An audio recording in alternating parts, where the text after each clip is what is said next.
जब मैंने पहली बार एक जीव को बुलाया जो कि एक बेहद दुर्लभ एपिक रैंक का होली एंजेल था, तो मैंने उसे समनिंग सेरेमनी में ही 10 मिलियन में बेचने के लिए रख दिया। भीड़ को लगा कि मैं पूरी तरह से बेवकूफ हूं, क्योंकि जैसे ही होली एंजल प्रकट हुआ वह सीधे एक अमीर लड़के के पास गया, एक घुटने पर बैठ गया और उसकी वफादारी की कसम खा ली। इस विश्वासघात का सामना करते हुए मैंने तुरंत उस पर 10 मिलियन का दाम लगा दिया और उस अमीर लड़के को उसे खरीदने दिया। मैं इसके अलावा मुआवजे के तौर पर उनकी गिल्ड से एक जीव चुनने का अधिकार भी मांगता हूँ। आखिरकार एक बेवफा जीव, चाहे वह कितना भी ताकतवर क्यों ना हो, आखिरकार अपने टेमर को मरवा ही देगा। इस सुनहरे मौके के सामने एपेक्स गिल्ड बिना किसी हिचकिचाहट के मान जाती है। अब एपेक्स गिल्ड की दुकान में स्टाफ मुझे तीसरी मंजिल पर ले गई, जहां जीव रखे हैं। दीवारों पर कंटेनमेंट यूनिट्स हैं जिनमें हर तरह के जीव हैं। मिस्टर लक्स, वह मुस्कुराते हुए बोली, आप इस मंजिल का कोई भी जीव चुन सकते हैं। मैंने कमरे में नजर घुमाई। मेरी आंखें धीरे धीरे हॉल के पार घूमती हैं। उनकी नजर चमकदार लाल परतों से ढके एक जीव पर पड़ी और मेरा स्टेटस पैनल झिलमिला उठा। स्केल बीस्ट, संभावित rank elite, stage 1, level tier 1। मैं आगे बढ़ता हूं। अगला है सफेद ब्लिजर्ड डेमन वुल्फ, जो पिंजरे में आलस से लेटा है। संभावित rank elite, stage 6, level tier 1। मैं आराम से पूरा हॉल घूमता हूं। अंत तक आते आते मेरी भौहें तन जाती हैं। यहाँ मौजूद अधिकांश जीव सामान्य या एलीट रैंक पर ही अटके हुए हैं। हीरोइक रैंक के जीव दुर्लभ हैं और यहाँ सबसे ऊंचा सिर्फ एक स्टेज 2 का कैंडल बीस्ट है। ये तो मेरी उम्मीद से कहीं कम है। क्या बस इतना ही है? मैं रुकता हूं और स्टाफ सदस्य की ओर मुड़ता हूं। वह मुस्कुराती है।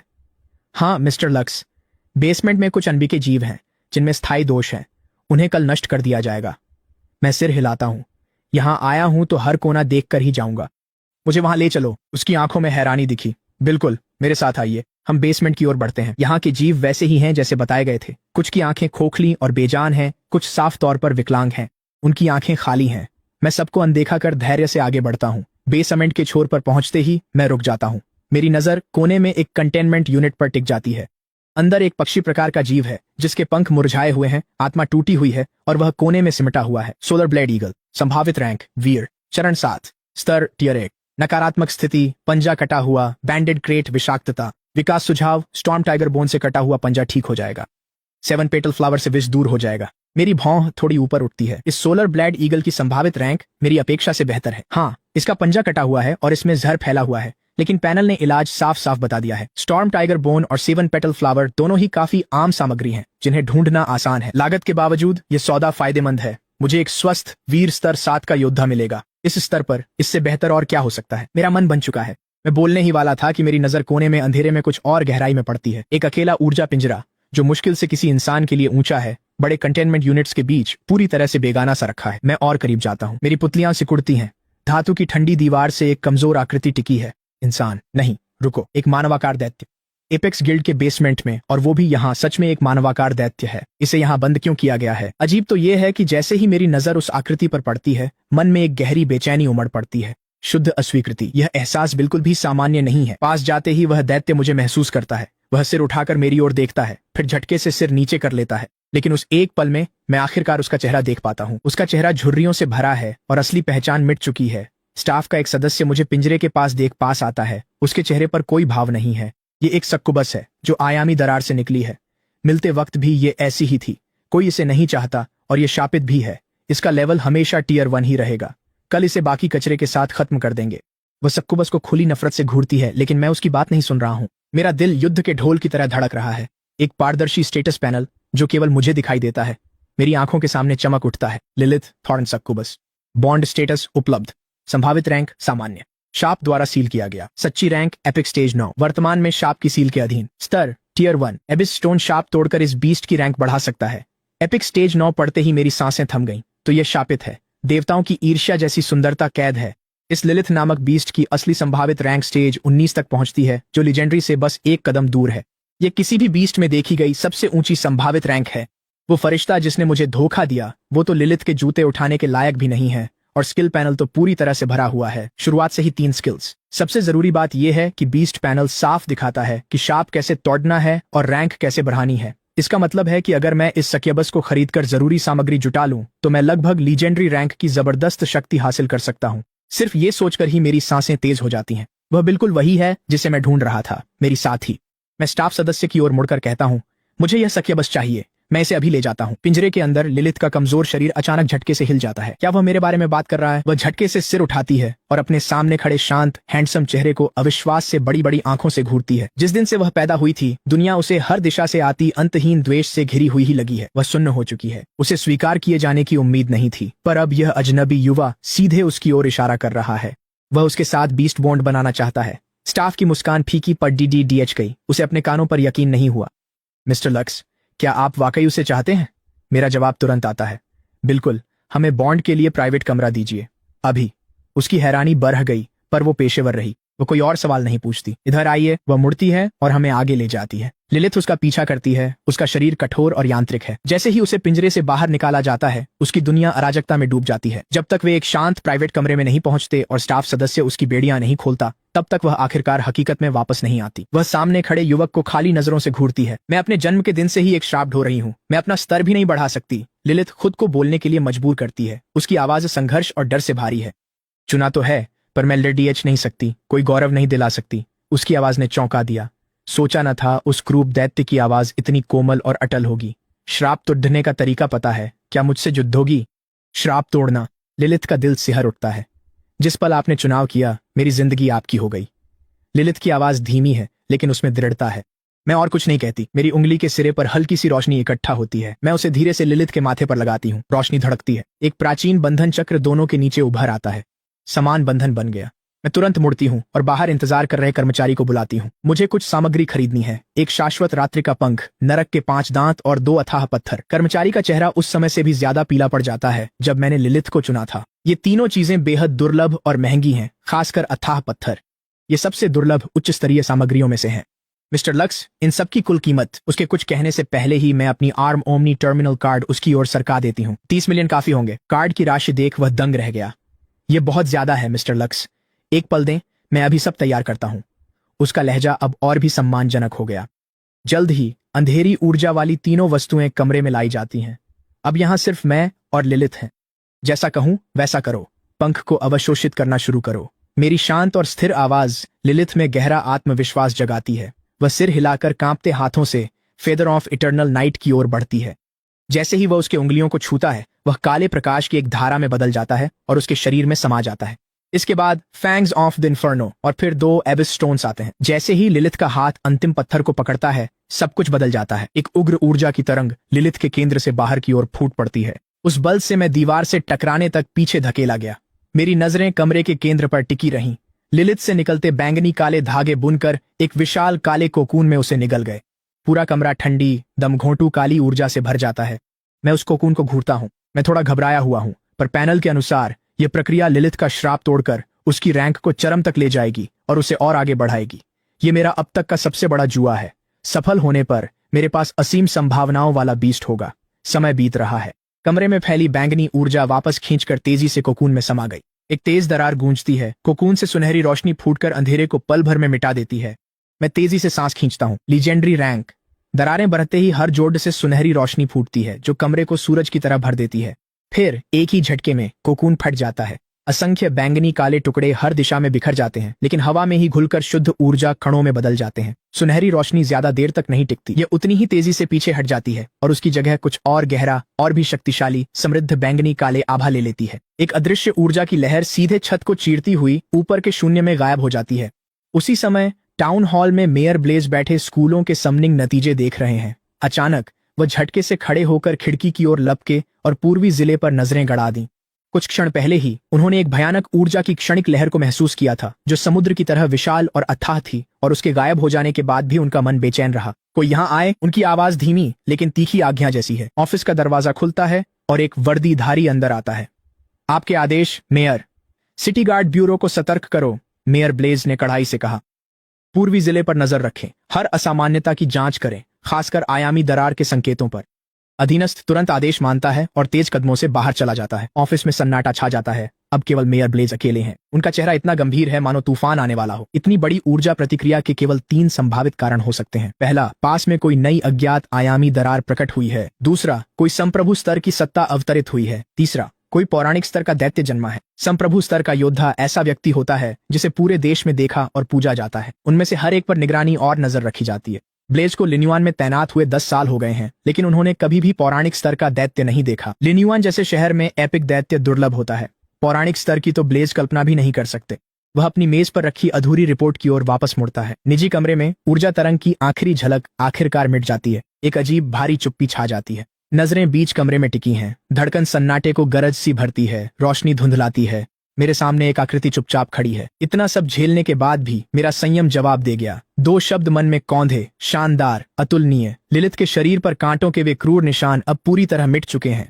उनकी जगह अब उसकी त्वचा सफेद जेड की तरह चिकनी और चमकदार है। वह एक बैंगनी काले रंग का शरीर से सटा हुआ गाउन पहने हैं, जो उसकी हर खूबसूरत बनावट को उभारता है। उसके काले बाल झरने की तरह उसकी पीठ पर गिर रहे हैं। उसके सिर के दोनों ओर से 2 पतले सींग निकल रहे हैं, जो उसे एक राक्षसी पहचान देते हैं। वह चेहरा अलौकिक, इतना सुंदर कि असली लगना भी मुश्किल हो। बिल्ली जैसी आंखों की एक जोड़ी से घिरा है, जो चुपचाप मेरी ओर देख रही है। उसकी नजर का हर बदलाव सहज, स्वाभाविक आकर्षण से भरा है। उसके पीछे बैंगनी काले रंग के विशाल भव्य तितली जैसे पंख धीरे धीरे खुलते और बंद होते हैं।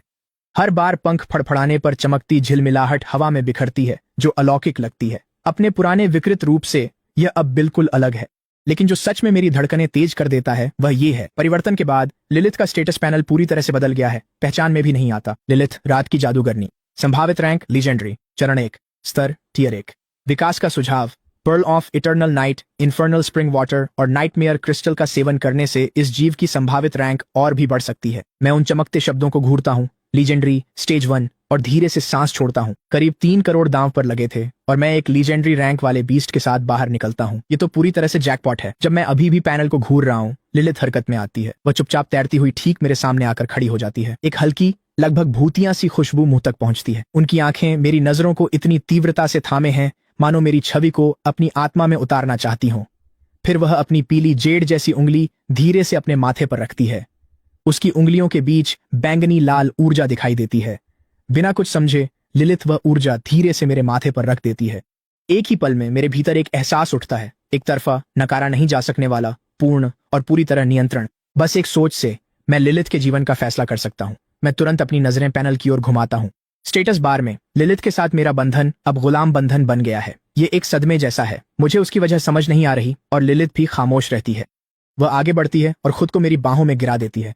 एक गर्म और मुलायम आवाज मेरे कान में फुसफुसाती है, मालिक, जब आपने मुझे उस अंधेरे तहखाने से चुना, तभी से मेरे लिए कुछ और मायने नहीं रखता। आपने मुझे घोर निराशा से बाहर निकाला। मेरी जिंदगी और मेरा सब कुछ आपका ही दिया हुआ तोहफा है।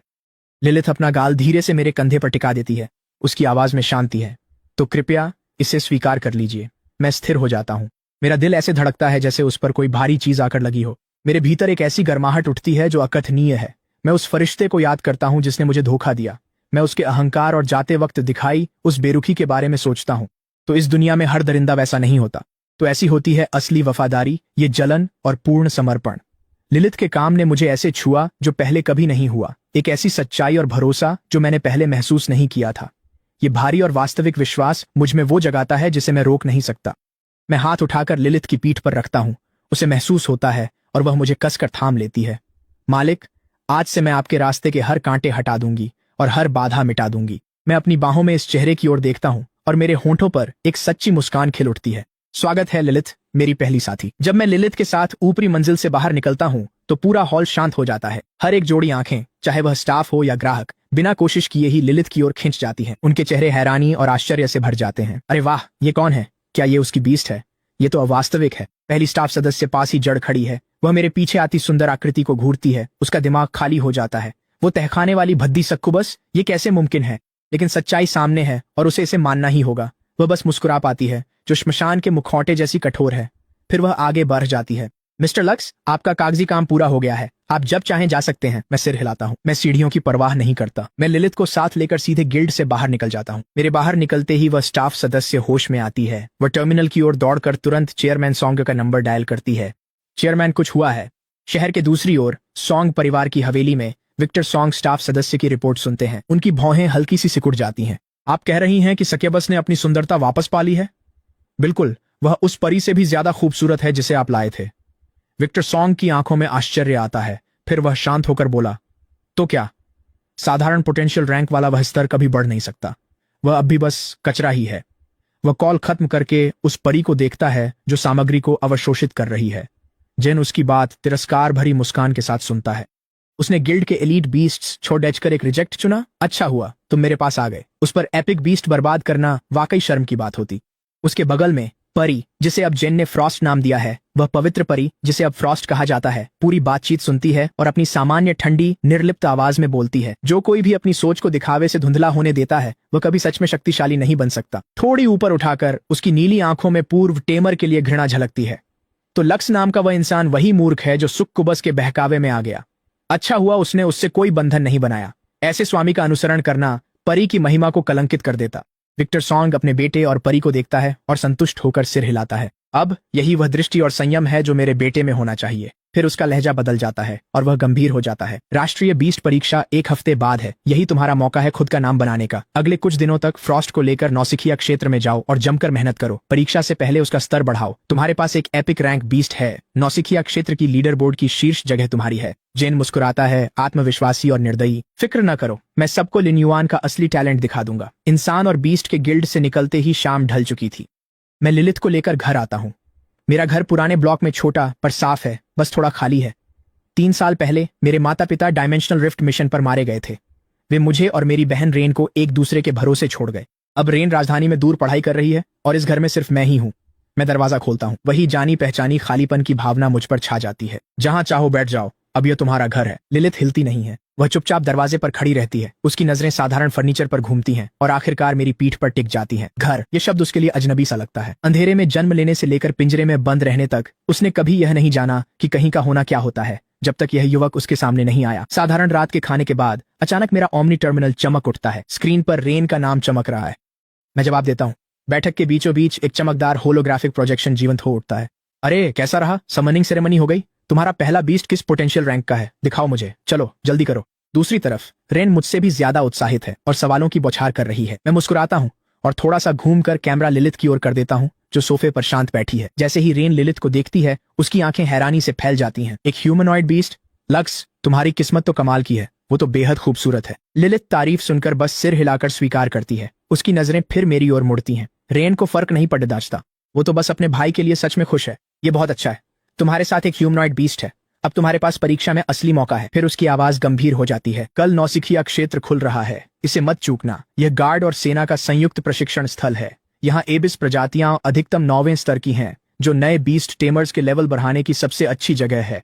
मैं चुपचाप सुनता हूँ। मेरा मन पहले ही सोचने लगा है। इस दुनिया की स्तर प्रणाली कुल 9 स्तरों में चलती है। अभी अभी मैंने अपना पहला बीस्ट बंधन बनाया है। मैं तो अभी पहले स्तर के भी करीब नहीं हूँ। मैं नया हूँ, इसलिए जल्द आगे बढ़ना जरूरी है। सही है, नौसिखिया क्षेत्र साल में 3 दिन खुलता है। लीडर बोर्ड में ऊंचा स्थान अंक बढ़ा देगा, पर जीवों को मारते समय सुरक्षित रहना। उसकी आंखों में चिंता देख मैं सिर हिलाता हूँ। मुझे पता है रेन, मैं संभाल लूंगा। थोड़ी और बात कर हम कॉल काट देते हैं। अगली सुबह मैं लिलिथ के साथ शहर के बाहर नौसिखिया क्षेत्र के प्रवेश द्वार पर पहुंचता हूँ। सामने एक विशाल पोर्टल है और यहाँ काफी भीड़ है। हजारों छात्र जिन्होंने नए बीस्ट बॉन्ड बनाए हैं यहाँ जमा हैं। अधिकांश नए लोग समूहों में रह रहे हैं ताकि अपनी सुरक्षा और दक्षता बढ़ा सकें। लिलिथ के साथ पहुंचते ही हम सबकी नजरों का केंद्र बन गए। उसकी गहरी बैंगनी पोशाक और अद्भुत चेहरा वहां मौजूद हर लड़के का ध्यान अपनी ओर खींच रहा था। मुझे एक साथ कई निमंत्रण मिलने लगते हैं। बड़े साहब, हमारे साथ टीम बना लो, हमारे पास एक हीरोइक रैंक का सपोर्ट बीस्ट है। मैं उनकी ओर देखता तक नहीं। मैंने कभी किसी के साथ टीम बनाने का इरादा नहीं किया। जैसे ही मैं लाइन में लगकर क्षेत्र में प्रवेश करने ही वाला था, भीड़ के पीछे से एक ताने भरी आवाज गूंज उठती है। अरे अरे, ये वही लड़का है ना? उसका नाम क्या था फिर से? जिन अपने अनुयायियों के झुंड के साथ मेरी ओर बढ़ता है। फ्रॉस्ट उसके साथ चल रही है। उस परी के पंख चमकदार हैं और चेहरे पर ठंडा घमंड है। उसकी नजर मुझ पर खुली तिरस्कार के साथ पड़ती है। जेन की नजर लिलिथ पर ठहरती है। चेहरे पर विस्मय और ईर्ष्या झलकती है, जो तुरंत तिरस्कार भरी हंसी में बदल जाती है। इससे धोखा मत खाना। जेन अपनी आवाज ऊंची करते हुए चिल्लाता है। उसके बगल वाला जीव सुंदर है, पर इपेक्स गिल्ड द्वारा रिजेक्ट किया गया कचरा मात्र है। कमजोर रैंक, हमेशा के लिए जमे हुए स्तर, सिर्फ दिखावा, कोई ताकत नहीं, बस सजावट मात्र। ये शब्द किसी ग्रेनेड की तरह भीड़ पर गिरते हैं। भीड़ में हलचल हुई। वही लोग जो कुछ पल पहले मुझे अपनी टीम में बुला रहे थे, अब मुझे बिल्कुल अलग नजरों से देख रहे हैं। बाहर से चमकदार, अंदर से खोखला। लोग तुरंत मुझसे दूरी बनाना शुरू कर देते हैं। भीड़ की प्रतिक्रिया देखकर जेन की मुस्कान हर पल और संतुष्ट होती जाती है। वह सीधे मेरे पास आता है और फ्रॉस्ट के पंख पर दिखावटी तरीके से थपकी देता है। देख रहे हो, यही असली प्रतिभा है। तुम्हारे बिना मैं इतनी ताकतवर चीज से नहीं जुड़ पाता। कुछ लोग तो कचरे को खजाना कहते हैं। वह जहरीले लहजे में मेरे पास झुककर फुसफुसाया। तुम्हें पता नहीं फ्रॉस्ट मेरे साथ कितनी खुश है। हम दोनों अटूट हैं, जितना वो तुम्हारे साथ कभी नहीं थी।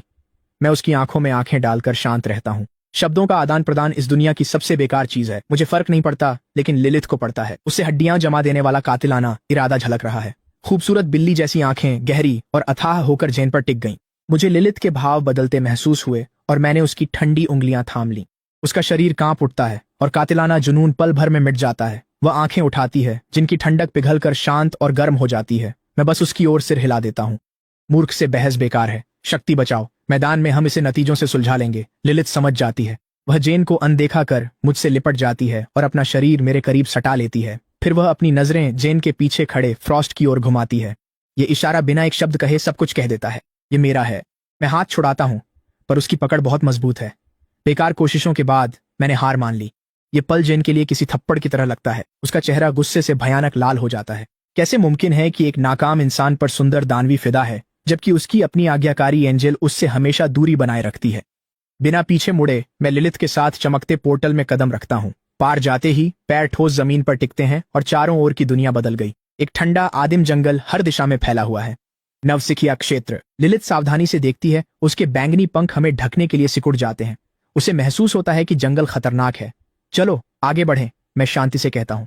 मैं ओमनी टर्मिनल पर खाली लीडर बोर्ड देखता हूँ। इस क्षेत्र की टेलीपोर्टेशन पूरी तरह से यादृच्छिक है और अक्सर समूह भी बिखर जाते हैं। इस समय इस क्षेत्र में केवल हम दोनों ही हैं। हम धीरे धीरे जंगल के और भीतर बढ़ते हैं। लिलिथ सतर्क रहती है और हर आहट पर नजर रखती है। फिर 10 मिनट बाद मैं पत्थरों के एक ढेर के पास रुक जाता हूँ। लिलिथ हैरान है। यहाँ कोई जीव नहीं है, हल्की सी ऊर्जा भी नहीं है। मैं कोई सफाई नहीं देता। मैं हाथ उठाकर पत्थरों के ढेर में एक गहरे पत्थर की ओर इशारा करता हूँ। मेरी दृष्टि में सिर्फ मुझे दिखने वाला स्टेटस पैनल झिलमिलाता है। स्टोन लर्कर, संभावित रैंक, सामान्य स्तर, टियर 2। इस पर हमला करो। 3 शब्द। लिलिथ के मन में अनगिनत सवाल हैं, लेकिन एक पल की भी झिझक नहीं है। हवा गूंजती है और उसके हाथ में लाल आभा वाली एब्सोल्यूशन की दरांती प्रकट होती है। नरक की आग में लिपटी इस दरांती का वार ऐसा है कि घाव कभी ठीक नहीं होता और न ही उसकी भरपाई संभव है। लिलिथ ने हैंडल कस लिया और साएं सी बढ़ी। दरांती ठंडी छाप बनाती हुई काले पत्थर को चीर गई। बिना रुके ये कठोर पत्थर को हवा की तरह काट देती है। कटा हिस्सा शीशे सा चिकना है। जैसे ही लिलिथ को लगा कि उसने बस पत्थर काटा है, तभी एक बैंगनी चमक धीरे धीरे उठी और प्रकाश की धारा बनकर उसमें समा गई। एक गर्म लहर उसके भीतर दौड़ गई। ये अनुभव बिंदु थे। वो पत्थर असल में एक जीव था। लिलिथ की पुतलियां सिकुड़ती हैं और उसका मन जागा। छुपने में माहिर ऐसे जीव नए टेमरों के लिए घातक जाल हैं। वे कोई ऊर्जा नहीं छोड़ते, सिर्फ शुद्ध प्रवृत्ति से ही उन्हें पकड़ना मुश्किल है।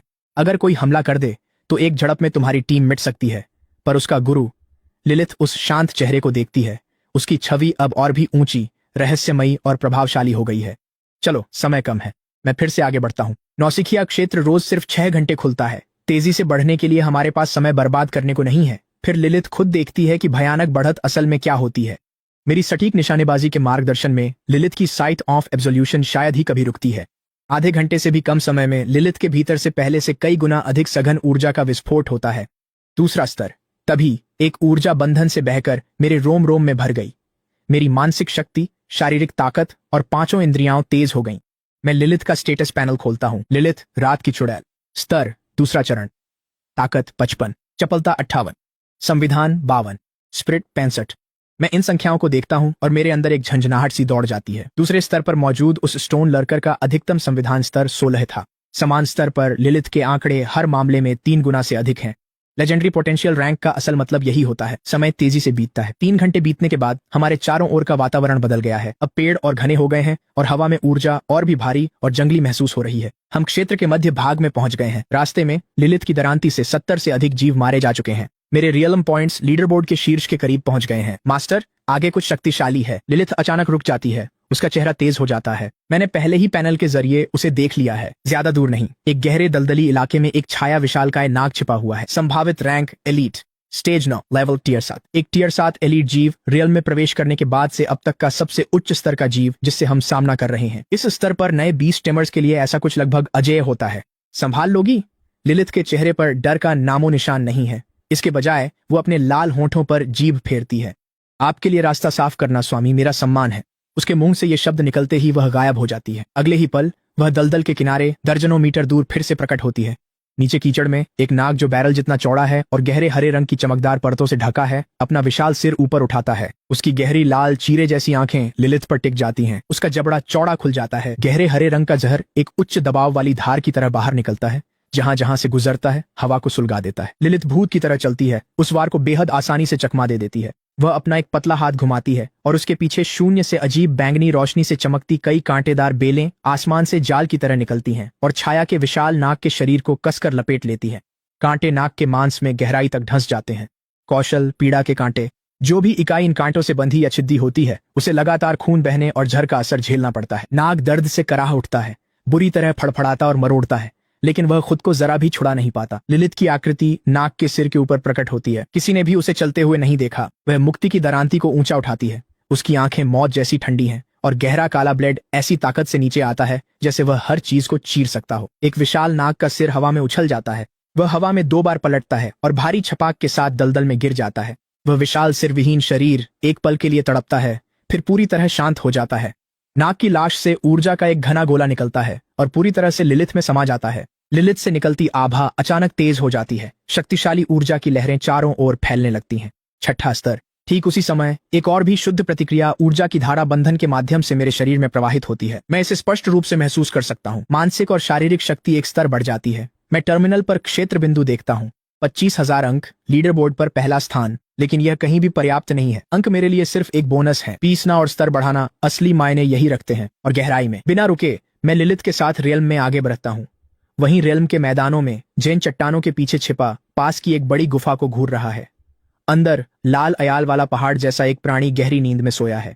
ब्लड रेज लायन, संभावित rank elite, stage 9, level tier 7। और शेर के पीछे गुफा के भीतर गहराई में कई असामान्य पौधे हल्की लाल रोशनी के साथ चमक रहे हैं, गुफा की सांस के साथ हिल रहे हैं। ब्लड ब्लूम्स 3 है, जिनकी सांसें तेज हो जाती हैं। उसकी आंखों में लालच भर जाता है। ब्लड ब्लूम्स टियर 9 से नीचे के जानवरों की ताकत बढ़ाने वाली दुर्लभ सामग्री बाजार में अनमोल है। फ्रॉस्ट, अंदर जाओ और वो फूल ले आओ, जेन फुसफुसाया। एंजेल की नीली आंखों में हिचकिचाहट दिखी। वह उस शेर के भीतर छुपी कच्ची ताकत को महसूस कर सकती है। उसके जागने के नतीजे भयानक होंगे। जाओ अभी। डर कैसा? उसे हिचकिचाते देख जेन का चेहरा क्रूरता से भर गया। तुम एपिक रैंक एंजेल होकर एक एलीट जानवर से डर रही हो? याद करो, तुम्हें उस लूजर से बचाकर मौका किसने दिया? मेरी आज्ञा टालने की हिम्मत। फ्रॉस्ट के पंख हल्के से कांपते हैं। अंततः वो मान गई। अपनी रोशनी समेटकर सफेद साए सी खामोशी से वो गुफा में गई। जेन बाहर धड़कते दिल के साथ इंतजार करता रहा। कुछ ही पलों में फ्रॉस्ट लौट आई। तीनों ब्लड ब्लूम उसके हाथों में हैं। जेन का चेहरा जंगली खुशी से खिल उठता है, लेकिन जैसे ही वह चुपचाप निकलने की कोशिश करता है सब कुछ विस्फोट हो जाता है। एक एक बहरा कर देने वाली दहाड़ पूरे मैदान में गूंज उठती है। ब्लड रेज लायन जाग चुका है। उसकी जानवर जैसी आंखें जेन और फ्रॉस्ट पर टिक जाती हैं। उसका जानलेवा गुस्सा लहरों जैसा उठ रहा है। खजाना चोरी होने पर वह आग बूला है। निकलो यहां से, भागो। जेन डर के मारे पागल हो गया है। वह बार बार फ्रॉस्ट पर चिल्लाता है।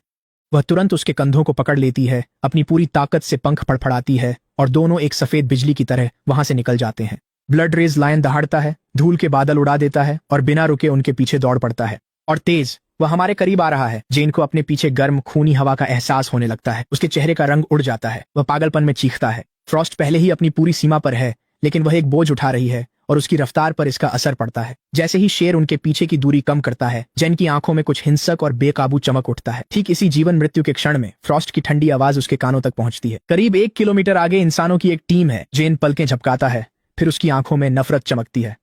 सही है फ्रॉस्ट, उसे वहां ले जाओ। उन्हें निपटने दो। पूरी ताकत लगाओ। इस पैंगोलिन को खत्म करो और हम टॉप 100 में होंगे।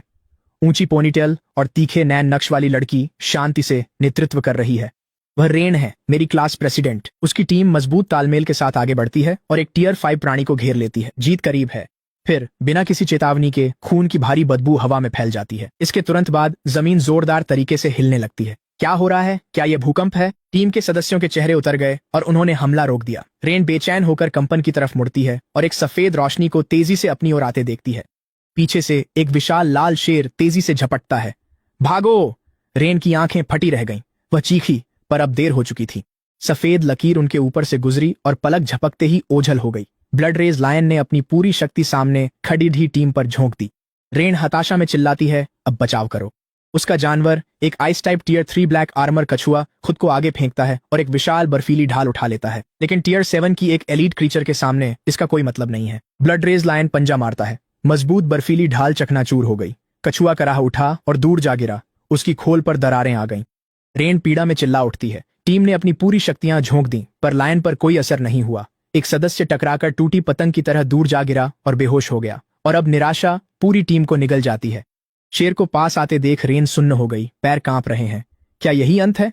आंखें बंद कर वह तैयार हुई ही थी कि एक जानी पहचानी आवाज सुनाई दी, लिलिथ हमला करो। तभी बैंगनी कांटेदार बेलों ने निकलकर पल भर में ब्लड रेज लायन के चारों पैरों को जकड़ लिया। शेर गुस्से में दहाड़ता है, बुरी तरह छटपटाता है, लेकिन पाता है कि कांटे असंभव ताकत से उसे पकड़े हुए हैं। उसके संघर्ष के साथ कांटे मांस में और गहरे ढंसते हैं। रेन की आंखें खुलती हैं। बगल में एक शांत व्यक्ति और बैंगनी काले गाउन वाली महिला खड़ी दी है। तितली जैसे पंखों वाली वह महिला काली दरांती लिए फंसे शेर की ओर बढ़ रही है। ये तुम हो? रेन उसे पहचानती है, पर उसका दिमाग सुन्न है। कक्षा का वह शांत अदृश्य लड़का आज अपने जानवर संग विशालकाय खदीदा है। रेन की नजरों के सामने लिलिथ अपनी दरांती ऊपर उठाती है और उसकी धार मौत की एक अजेय लकीर खींचती है। विशाल शेर का सिर उसके आधे शरीर के साथ एक ही क्रूर वार में चीर दिया जाता है। वह वहीं मौके पर मर जाता है। इसी दौरान लिन्युआन सिटी नवागंतुक क्षेत्र निगरानी केंद्र में एक विशाल गोलाकार कक्ष के भीतर दर्जनों स्क्रीन क्षेत्र के हर कोने से लाइव फीड और डेटा स्ट्रीम दिखा रही हैं। वातावरण दमघोंटू है, लगभग जमी हुई सी स्थिति है। कक्ष में मौजूद शहर के सभी गार्ड कर्मचारी अपनी जगह पर जड़ हो गए हैं। उनकी निगाहें केंद्रीय स्क्रीन और उस पर दिख रहे चमकते डेटा पर टिकी हुई हैं। लीडर बोर्ड, पहला स्थान लक्स, रियलम पॉइंट्स 41,350, संभावित rating S rank. S rank के लिए 10,000 अंक चाहिए। लक्स के पास इससे चौगुने अंक हैं। 10 सेकंड तक सन्नाटा छा गया। क्या मैं गलत देख रहा हूं? एक युवा अधिकारी घबराकर आंखें मलते हुए बोला। लिन्युआन को पिछला एस रैंक का नया प्रतिभागी कब मिला था? अगले ही पल कमरे में फैला तनाव फट पड़ता है। सच में एस रैंक है। फाइल निकालो। ये है कौन? बीस्ट कौन सी है? मिल गया। रिकॉर्ड्स के मुताबिक पहली बीस्ट एंजेल थी, पर बॉन्ड फेल हो गया। क्या? फेल बॉन्ड वाला रियल में घुसकर टॉप कैसे कर गया? देखो, उसने एपेक्स गिल्ड से रिजेक्टेड सक्केबस खरीदी थी। मॉनिटरिंग रूम में हड़कंप मच जाता है। सभी के दिमाग जैसे एकदम ठप हो जाते हैं। एक लड़का जिसका बॉन्ड असफल हो गया, जो सिर्फ एक रिजेक्टेड बीस्ट ही खरीद सका, वह किसी तरह नोविस रियल्म के अंदर पूरी तरह से कहर बरपा रहा है। डायरेक्टर मिंग मुख्य नियंत्रण स्टेशन पर बैठे हैं। उनका चेहरा, जो हमेशा शांत और पढ़ पाना मुश्किल रहता था, अब पूरी तरह से हैरानी से भर गया है। उनकी नजरें स्क्रीन से हटती ही नहीं, जहां लक्स और लिलिथ की शैडो कोलोसस सर्पेंट और ब्लड रेज लायन को काटते हुए फुटेज बार बार चल रही है। कोई दिखावटी रणनीति नहीं, बस पूर्ण वर्चस्व। जिस जानवर को वे ठुकराया हुआ कहते थे, उसका हर वार सटीक, घातक, सुरुचिपूर्ण और एक ही समय में क्रूर होता था। राक्षस। डायरेक्टर मिंग दांत पीसकर 2 शब्द कहे। वह जमीन से उठ खड़े हुए। उनका चेहरा उत्तेजना से लाल था। वह इसे तुरंत मेयर ब्लेज को रिपोर्ट करने जा रहे हैं। वे डिप्टी पर चिल्लाए। उसके बोलने से पहले ही डायरेक्टर मिंग ने उसे रोक दिया। उनकी आंखों में अनोखी चमक थी। मैं क्षेत्र के गेट पर जाऊंगा। मैदान में रेन हैरान है। उसकी आंखों में उस भयानक एकल वार की छवि कौंध रही है। वह शेर जिसने उसकी पूरी टीम को खत्म कर दिया था, अब गायब है। उसके ताजा अनुभव ने उसकी सारी धारणाएं बदल दी। वह धीरे से अपनी गर्दन उस आकृति की ओर घुमाती है। वह पीठ। क्या यह सच है? कहानियों वाले मानव रूपी जानवर कब इतने आसानी से मिलने लगे और इतने ताकतवर हो गए? उसके आसपास के दस्ते के सदस्य ऐसे लग रहे हैं जैसे पत्थर बन गए हों। हर चेहरे पर अविश्वास की छाप है। सिर्फ हवा की आवाज है। तुम इतनी खोई खोई क्यों हो? मेरी आवाज मुस्कान के साथ सन्नाटा तोड़ती है। रेन अचानक होश में आती है। सदमे से उबरते ही उसके गाल लाल हो गए। वह बोली, शुक्रिया, आपने हमें बचा लिया। उसकी आवाज में सच्चा आभार झलक रहा है। शुक्रिया लक्स, आपने हमें बचा लिया। आप महान हैं। पूरी टीम जी उठी और सब एक साथ शुक्रिया कहने लगे।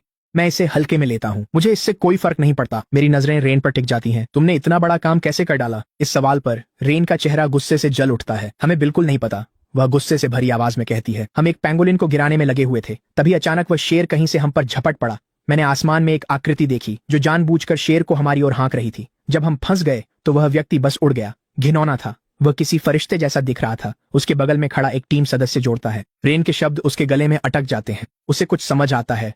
वह मुझे गौर से देखती है। सब जानते हैं कि जेन का जानवर वही फरिश्ता है जो तुमसे छीना गया था। मेरा चेहरा शांत रहता है, पर जो मुझे जानते हैं वे मेरी आंखों की ठंडी चमक देख सकते हैं। जेन ने खुद को बचाने के लिए एक पल भी हिचकिचाए बिना खतरे को सीधे निर्दोष सहपाठियों की ओर मोड़ दिया। यह बिल्कुल घृणा के काबिल है। मैं उस रास्ते पर आगे नहीं बढ़ती। इसके बजाय मैं घायल लोगों की देखभाल कर रहे दस्ते के सदस्यों की ओर देखती हूँ। तुम्हारी हालत अच्छी नहीं है। ये गहरी जोन है। पहले बाहरी इलाके में वापस जाओ। रेन सिर हिलाती है। वह जानती है उनकी मौजूदा हालत में गहरी जोन में रहना मौत को बुलावा देना है।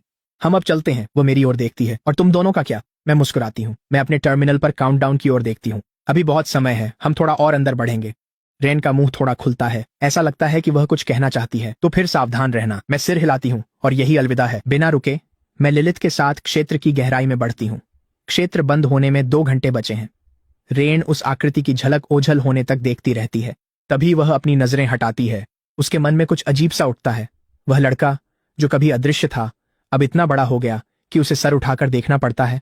लिन्युआन सिटी हॉल की सबसे ऊंची मंजिल पर मेयर के कार्यालय में माहौल भारी है। मेयर ब्लेज खिड़की के पास खड़े हैं, हाथ पीठ के पीछे बांधे हुए, और पूर्वी जिले की ओर देख रहे हैं। अब भी कुछ नहीं। उनकी आवाज धीमी है, जिसमें चुपचाप थकावट झलक रही है। उनके पीछे सिटी गार्ड कमिश्नर थॉर्न गंभीरता से सिर हिलाते हैं। मेयर, कल रात जब वह ऊर्जा का उछाल आया, हमने तुरंत पूरे पूर्वी जिले की तलाशी ली। कोई नया आयामी छिद्र नहीं मिला, न ही किसी उच्च स्तरीय योद्धा के क्षेत्र में प्रवेश का कोई रिकॉर्ड है। कमिश्नर थॉर्न की आवाज में भी उलझन झलक रही है। वह ऊर्जा विशाल और गहरी थी, लेकिन एक पल में ही गायब हो गई, जैसे कोई माया हो। लेकिन एक स्वर्ग स्तरीय योद्धा होने के नाते मेयर ब्लेज से गलती होना असंभव था। वह कुछ नहीं कहते। उनकी तेज नजरों में चुपचाप सोच की झलक है। अज्ञात हमेशा सबसे अधिक बेचैन करने वाला होता है। वह वापस मुड़ते हैं और अपनी कुर्सी पर फिर से बैठ जाते हैं। फिलहाल इसे छोड़ दो, सतर्कता बनाए रखो। क्षेत्र का क्या हाल है? क्या इस साल कोई होनहार प्रतिभा उभर रही है? इसका जिक्र होते ही कमिश्नर थॉर्न थोड़ा सहज हो जाते हैं, लेकिन उनकी भौहों पर हल्की निराशा की झलक है।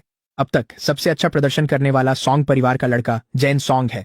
सिर्फ 6000 से थोड़े ज्यादा अंक। बीस्ट एक एपिक रैंक का पवित्र एंजेल है। संभावना रेटिंग ए रैंक तक पहुंच गई है। A rank. किसी भी और साल में इसे सबसे बेहतरीन माना जाता, लेकिन मेयर ब्लेज बस एक मुश्किल से सुनाई देने वाली आह भरते हैं। लिन्युआन में बहुत समय से कोई सच्चा जीनियस नहीं आया है। 3 साल पहले हमने आखिरकार एक एस रैंक संभावना वाला छात्र तैयार किया और राजधानी विश्वविद्यालय ने उसे इनाम की तरह झपट लिया। यह उनके कार्यकाल की कुछ गिनी चुनी सचमुच चमकदार उपलब्धियों में से एक थी, और उसके बाद कुछ भी नहीं हुआ। शहर का भविष्य युवाओं पर टिका है। अगर नई प्रतिभाएं नहीं आईं, तो लिन्युआन प्रतिस्पर्धा में पिछड़ जाएगा। दफ्तर में सन्नाटा छाते ही दरवाजा खुलता है और एक आकृति लड़खड़ाते हुए आती है। ये निगरानी केंद्र के निदेशक मिंग हैं, जो हाँफते हुए अंदर आते हैं। उनके चेहरे पर हैरानी और खुशी का अजीब मिश्रण है। कमिश्नर थॉर्न उन्हें देखकर भौहें चढ़ा लेते हैं। क्या हुआ तुम्हें? मेयर ब्लेज ने उस शांत व्यक्ति से पूछा।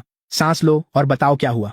निदेशक मिंग थूक गटकते हुए अपने धड़कते दिल को काबू करते हैं। मेयर, हमारे पास एक और एस रैंक संभावना है। शब्दों ने कमरे में बिजली सा असर किया। थॉर्न का चेहरा सख्त हो गया। पीछे झुके मेयर ब्लेज अचानक तनकर बैठ गए। क्या कहा? पक्का तुमने गलत नहीं पढ़ा? मिंग सिर हिलाते हैं। वह अपने ओमनी टर्मिनल पर डेटा स्क्रीन खोलते हैं। उनके हाथ उत्साह से कांप रहे हैं और दोनों को वह स्क्रीन दिखाते हैं। बिल्कुल पक्का, मैंने खुद देखा है। छात्र का नाम लक्स है। उसके रियल्म पॉइंट्स पहले ही 40,000 पार कर चुके हैं। Potential rating S rank. जैसे ही मैंने डेटा देखा, मैं तुरंत यहाँ रिपोर्ट करने दौड़ पड़ा। मेयर ब्लेज डेटा स्क्रीन को घूरते हैं। उनकी सांस पूरी तरह थम जाती है। 40,000 पॉइंट्स, सीमा से कई गुना ज्यादा। एक पल के स्तब्ध सन्नाटे के बाद मेयर ब्लेज अपनी हथेली मेज पर पटकते हैं और तेजी से खड़े हो जाते हैं। हर तरह की संयमितता गायब हो जाती है। उसकी जगह आती है कच्ची बेपरवाह खुशी।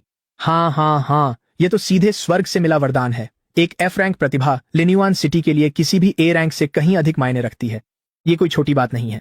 ये लिन्युआन सिटी के भविष्य की आशा है। उनके बगल में कमिश्नर थॉर्न अपने सदमे से बाहर आते हैं। उनके चेहरे पर एक चौड़ी मुस्कान फैल जाती है। बधाई हो मेयर, आपकी मजबूत नेतृत्व क्षमता ही है जिसकी वजह से हमारा शहर एक के बाद एक ऐसी प्रतिभाएं पैदा कर रहा है। मेयर ब्लेज उन्हें टाल देते हैं। इस समय उनके पास चापलूसी सुनने का धैर्य नहीं है। निगरानी केंद्र चलो। उनकी आंखों में जबरदस्त तीव्रता जल रही है। मैं खुद देखना चाहता हूं कि यह लक्ष्य असल में किस तरह की प्रतिभा है। ठीक उसी समय लिलिथ और मैं एक गहरी अंधेरी घाटी के भीतर थे। मेरे सामने 20 से अधिक जोड़ी हल्की हरी आंखें अंधेरी घाटी में चमक उठती हैं। रीढ़दार भेड़ियों का झुंड, जिनमें हर कोई सांड जितना बड़ा है और पीठ पर तलवार सी तेज और खूंखार हड्डियां हैं।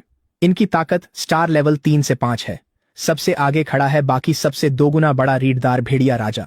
उसकी ठंडी निर्दयी आंखें मुझ पर और लिलिथ पर टिक जाती हैं। मॉर्टल रैंक स्टार लेवल 7। यह एक सावधानी पूर्वक रची गई घात है। लिलिथ की सांसें अब पहले जैसी स्थिर नहीं रहीं। उसके पीले माथे पर पसीने की महीन बूंदें इकट्ठा हो गई हैं। लंबे समय तक चले तीव्र युद्ध ने उसे बुरी तरह थका दिया है। फिर भी उसकी एब्सोल्यूशन साइट पकड़े हाथ में जरा भी कंपन नहीं है। मास्टर, सावधान, लिलिथ बोली। ये जानवर सबसे अधिक चालाक हैं। एक लेवल 5 स्पाइनबैक वुल्फ ने कमजोरी का नाटक कर हमें इस घाटी में फंसा दिया। कौन सोच सकता था कि ये अपनी प्रवृत्ति छोड़ साथी को चारे की तरह इस्तेमाल कर शिकार को घेरना जानते हैं। मेरे चेहरे पर कोई डर या तनाव नहीं है। मैं शांत आंखों से घेरते भेड़ियों को देखता हूं और होठों पर हल्की मुस्कान आ जाती है। अच्छा है, अब मुझे इन्हें एक एक कर शिकार नहीं करना होगा। मेरे ये कहते ही लिलिथ सब समझ जाती है। उसकी नजरों में अटूट विश्वास और युद्ध की भावना है। लिलिथ से एक गहरी बैंगनी काली ऊर्जा गड़गड़ाहट के साथ फूट पड़ती है। कौशल सक्रिय हुआ। 7 पापों का रक्त नरक की सबसे गहरी शक्ति से जन्मा। 7 घातक पापों की वंशावली। इस रक्त को धारण करने वाले सभी में 7 राक्षस राजाओं में से एक बनने की क्षमता होती है। जब तक यह सक्रिय है, सभी आंकड़े 200% तक बढ़ जाते हैं। इसे कभी भी निष्क्रिय किया जा सकता है। नुकसान यह है कि निष्क्रिय करने पर थोड़ी देर कमजोरी आती है और सारे स्टैट्स 20% गिर जाते हैं। पर इसकी शक्ति के मुकाबले यह कीमत नगण्य है। कौशल सक्रिय होते ही लिलिथ की आभा बढ़ने लगती है। उसके काले बाल ऊपर उठ जाते हैं और बैंगनी तितली पंख फैल जाते हैं जो मोहक और अद्भुत हैं। उसकी गहरी आंखों में विनाश की ज्वाला जलने लगती है। स्पाइनबैक वुल्फ किंग ने उन्हें थका हुआ माना था, पर यह अचानक बदलाव उसे बेचैन कर देता है। फिर भी इस क्षेत्र का निर्विवाद शासक होने के नाते उसकी क्रूरता उस झिझक की झलक को तुरंत कुचल देती है। वुल्फ किंग एक दहाड़ लगाता है जो पूरी घाटी को हिला देती है। यह हमला करने का संकेत है। एक ही पल में 20 से अधिक स्पाइनबैक भेड़िए एक साथ आगे बढ़ते हैं। हर दिशा से घाटी के केंद्र में हमारे दोनों की ओर दौड़ पड़ते हैं। लिलिथ हरकत में आती है। उसकी आकृति बस एक झलक छोड़ती है और वह पल भर में ओझल हो जाती है। अंधेरी बर्फीली चमक के साथ पहला स्पाइनबैक भेड़िया पास पहुंचते ही कूदते हुए जम गया। उसका विशाल सिर हवा में उछल जाता है। शरीर गिरने से पहले ही लिलिथ दूसरे भेड़िए तक पहुंच गई। उसकी साइंत घातक वार करती है। एक और सिर अलग हो जाता है। इस पल में लिलिथ साक्षात मौत की देवी लग रही है। उसकी साइंत का हर वार निर्दयता से एक जीवन ले लेता है। झुंड की डरावनी घेराबंदी उसके सामने गीले कागज की तरह बिखर जाती है। सिर्फ कुछ ही सांसों के भीतर जमीन पहले ही 7 या 8 स्पाइनबैक भेड़ियों की लाशों से पट चुकी है। भेड़िया राजा की ठंडी निर्दयी आंखें लगातार लिलिथ पर टिकी रहती हैं। उसने मान लिया था कि उसका शिकार अब थक चुका है, लेकिन अचानक फूटा वह ऊर्जा विस्फोट जो इतनी गहरी थी कि उसकी आत्मा तक कांप उठी। उसकी सारी धारणाएं तोड़ देता है। भेड़िया राजा के गले से एक धीमी सिसकारी निकलती है। उसका विशाल शरीर अनायास ही आधा कदम पीछे हट जाता है। डर, एक ऐसा भाव जिसे उसने बहुत लंबे समय से महसूस नहीं किया था, पहली बार उसके सीने में फैलने लगता है। लेकिन इस भूमि का निर्विवाद शासक होने के नाते उसमें गहराई तक बसी मारक प्रवृत्ति उस झिझक के क्षण को तुरंत कुचल देती है। भेड़िया राजा अपना सिर पीछे फेंकता है और एक गर्जना करता है जो घाटी को चीर देती है। यह उसकी अंतिम पागलपन भरी कोशिश है। एक ही पल में बचे हुए दर्जन भर स्पाइनबैक भेड़िए भेड़िया राजा के साथ मौत की दौड़ में झपट पड़ते हैं। लिलिथ फिर से मृत्यु दूत की तरह चलती है, झुंड के बीच मौत का नृत्य करती हुई। जब लिलिथ आखिरी दुश्मन को भी काट गिराती है, भेड़िया राजा की हड्डी की कांटें एक साथ बाहर की ओर फैल जाती हैं। उसे ऐसा खतरा महसूस होता है जैसा उसने पहले कभी नहीं किया था। वह जबड़ा खोलता है और मुंह में पीली ऊर्जा किरण बनती है जिसे वह चीखते हुए लिलिथ पर दागता है। यह उसका सबसे घातक हमला है, पर लिलिथ जरा भी नहीं हिलती और आसानी से हट जाती है।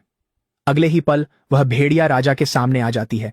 उसकी विशाल छाया लिलिथ के पतले शरीर को पूरी तरह निगल लेती है। वह अपनी एक विशाल धारदार पंजा उठाता है और उसे नीचे पटकता है। लिलिथ बचती नहीं है, वह पीछे नहीं हटती। वह बस धीरे धीरे अपना सिर ऊपर उठाती है। उसकी आंखों में विनाश की ज्वाला जल रही है और वह चुपचाप उसे देखती है। विशाल काली दरांती ऐसे ऊपर झूलती है जैसे कोई स्वयं भाग्य को काटने का निश्चय कर चुका हो। न कोई गूंजती हुई धमक, न ही टकराती ऊर्जा की कोई चकाचौंध। भेड़िया राजा का शक्तिशाली पंजा हवा में ही जम जाता है। उसके माथे के बीच से लेकर पूंछ की नोक तक एक लाल महीन रेखा बन जाती है। अगले ही क्षण भेड़िया राजा का विशाल शरीर हड्डियों समेत साफ साफ 2 हिस्सों में बंट जाता है। कटा हुआ शव से शुद्ध ऊर्जा की एक धारा निकलकर पूरी तरह लिलिथ में समा जाती है। उसकी आभा एक बार फिर बेकाबू होकर बढ़ने लगती है। मॉर्टल रैंक स्टार लेवल 7। शक्ति की एक प्रचंड लहर उससे बाहर निकलती है जो चारों ओर जबरदस्त बल के साथ फैल जाती है। उसी समय प्रतिक्रिया ऊर्जा की एक समृद्ध उमड़ती लहर मेरे शरीर के हर हिस्से में भर जाती है। मेरी मानसिक शक्ति फिर से बढ़ जाती है। मैं लिलिथ का स्टैट पैनल खोलता हूँ। लिलिथ रात्रि चुड़ैल, पद नश्वर, स्टार लेवल 7, शक्ति 151, चपलता 165, संविधान 155। इन चारों श्रेणियों में 3 अंकों के इन भयावह आंकड़ों को देखकर मेरा दिल कुछ धड़कनें चूकने से खुद को रोक नहीं पाता। यह महान प्रतिभा का भयावह रूप है। स्टार लेवल 7 पर एक साधारण एलीट ग्रेड बाउंड जानवर अपने सर्वश्रेष्ठ स्टेट में लगभग 50 अंक तक पहुंच सकता है। लिलिथ उससे 3 गुना बड़ी है। मेरी नजरें अंतिम अनुभाग पर जाती हैं। अनुशंसित विकास सामग्री, eternal night pearl, hellspring water, nightmare crystal. इनमें से हर एक असाधारण रूप से दुर्लभ है। अगर मैं इन सभी को हासिल कर पाता तो मैं लिलिथ की ग्रेड को तेजी से लेजेंडरी टियर 2 तक बढ़ा सकता था। और अगर मैं उसे वहां से एक एक कदम आगे बढ़ाता रहा, सीधे मिथिक ग्रेड तक, तो वह कितना भयावह दृश्य होता। मैं अपने सीने में उठती उत्तेजना को दबाता हूं और तुरंत अपना ओमनी टर्मिनल खोलता हूं। मैं नेटवर्क से जुड़ता हूं और लिन्युआन सिटी के हर प्रमुख व्यापार संघ के सामग्री कैटलॉग को ब्राउज करना शुरू करता हूं। मैं पैनल पर सूचीबद्ध हर एक सामग्री को खोजता हूं। एक भी नहीं मिली। मेरी भौहें हल्की सी सिकुड़ जाती हैं। लगता है ये सामग्री वाकई बहुत दुर्लभ है। कम से कम लिन्युआन जैसी मध्यम आकार की सिटी में इन्हें ढूंढना तो नामुमकिन ही है। निराशा की एक लहर मुझे घेर लेती है, लेकिन मैं जल्दी ही खुद को संभाल लेता हूँ। इन सब के बारे में सोचना अभी बहुत जल्दी है। इस समय सबसे जरूरी है बीस्ट मास्टर प्रवेश परीक्षा पास करना और किसी शीर्ष स्तरीय बीस्ट मास्टर अकादमी में दाखिला लेना। सिर्फ एक ऊंचे मंच तक पहुंचकर ही मैं एक व्यापक दुनिया तक पहुंच सकता हूँ और तभी मुझे ऐसी सामग्री प्राप्त करने का कोई मौका मिलेगा। उल्टी गिनती में 10 मिनट से कम बचे हैं। लिलिथ, चलो अब, मैंने पुकारा। ब्लड ऑफ 7 सिंस रोकते ही उसकी बैंगनी ऊर्जा सिमट गई और उसे तुरंत भारी कमजोरी महसूस हुई। वह मेरी ओर झुकती है और मैं उसे थाम लेता हूं। मैं लिलिथ के साथ घाटी से बाहर निकलता हूँ। दुनिया घूमती महसूस होती है और फिर मेरे पैर ठोस जमीन पर टिक जाते हैं। तेज धूप और शहर का शोर तुरंत ही उस क्षेत्र की ठंडी नीरवता की जगह ले लेते हैं। हम वापस आ गए हैं। Central plaza, Linyuan city. Plaza पहले से ही नवजागृत बीस्ट मास्टर्स से भरा हुआ है, जो समूहों में इकट्ठा होकर अंदर मिली चीजों की तुलना कर रहे हैं। जैसे ही लिलिथ और मैं प्रकट होते हैं, प्लाजा में मौजूद हर एक जोड़ी आंखें अनायास ही हमारी ओर घूम जाती हैं। लिलिथ की खूबसूरती अवर्णनीय है। वह मेरे हाथ पर टिकी है। उसके चेहरे पर युद्ध की थकान वाली सहजता है, जैसे कोई भीषण जंग जीत कर आया हो। तभी एक वर्दीधारी गार्ड पास आकर सावधान होकर सलाम करता है। माफ कीजिए, क्या आप लक्स हैं? मैंने सिर हिलाया। अधिकारी के चेहरे पर मुस्कान फैल जाती है। लक्स, बधाई हो। इस साल के शुरुआती क्षेत्र में आपने एस रैंक की संभावित रेटिंग हासिल की है। लिन्युआन सिटी के मेयर ब्लेज आपसे व्यक्तिगत रूप से मिलना चाहते हैं। एस रैंक, मेयर, ये दोनों बातें मिलकर आसपास के सभी लोगों को जो चुपचाप सुन रहे थे विजिबली चौंका देती हैं। उनके चेहरों पर अविश्वास साफ झलक रहा है। मैं चौंकता हूं, पर जल्द ही संभल जाता हूं। शायद क्षेत्र में मचाई हलचल उम्मीद से अधिक थी। मना करने की वजह नहीं है, इसलिए शांति से सिर हिला दिया। कृपया रास्ता दिखाइए। लिलिथ के साथ मैं अधिकारी के पीछे चौक वाले टावर की ओर बढ़ा। यह इमारत सिटी गार्ड ब्यूरो की है। इसकी धूसर दीवारें शांत और औपचारिक हैं। अधिकारी मुझे दूसरी मंजिल के कॉन्फ्रेंस रूम में ले गया। मैं दरवाजा खोलकर अंदर जाता हूँ। कमरे में सादा फर्नीचर है। एक लंबा आयताकार कॉन्फ्रेंस टेबल, कुछ कुर्सियां और कुछ नहीं। फिर भी मेज के सिर पर बैठे दो लोग पूरे कमरे को एक भारी प्रभावशाली उपस्थिति दे रहे हैं। उनमें से एक को मैं शहर की खबरों से पहचानता हूँ। लिन्युआन सिटी के सर्वोच्च अधिकारी मेयर ब्लेज। दूसरे व्यक्ति एक मध्य आयु के पुरुष हैं, जो गहरे नीले रंग की सिटी गार्ड ब्यूरो की वर्दी पहने हुए हैं। उनके कंधों पर सितारे चमक रहे हैं और उनकी आंखें तलवार की तरह तेज हैं। सिटी गार्ड ब्यूरो के कमिश्नर थॉर्न। जैसे ही लिलिथ और मैं अंदर कदम रखते हैं, मेयर और कमिश्नर की निगाहें तुरंत हमारी ओर घूम जाती हैं।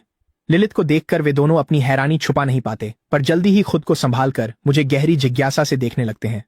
बैठ जाइए, मेयर ब्लेज शांत और सहज आवाज में कहते हैं, जिसमें सत्ता का स्वाभाविक अधिकार झलकता है।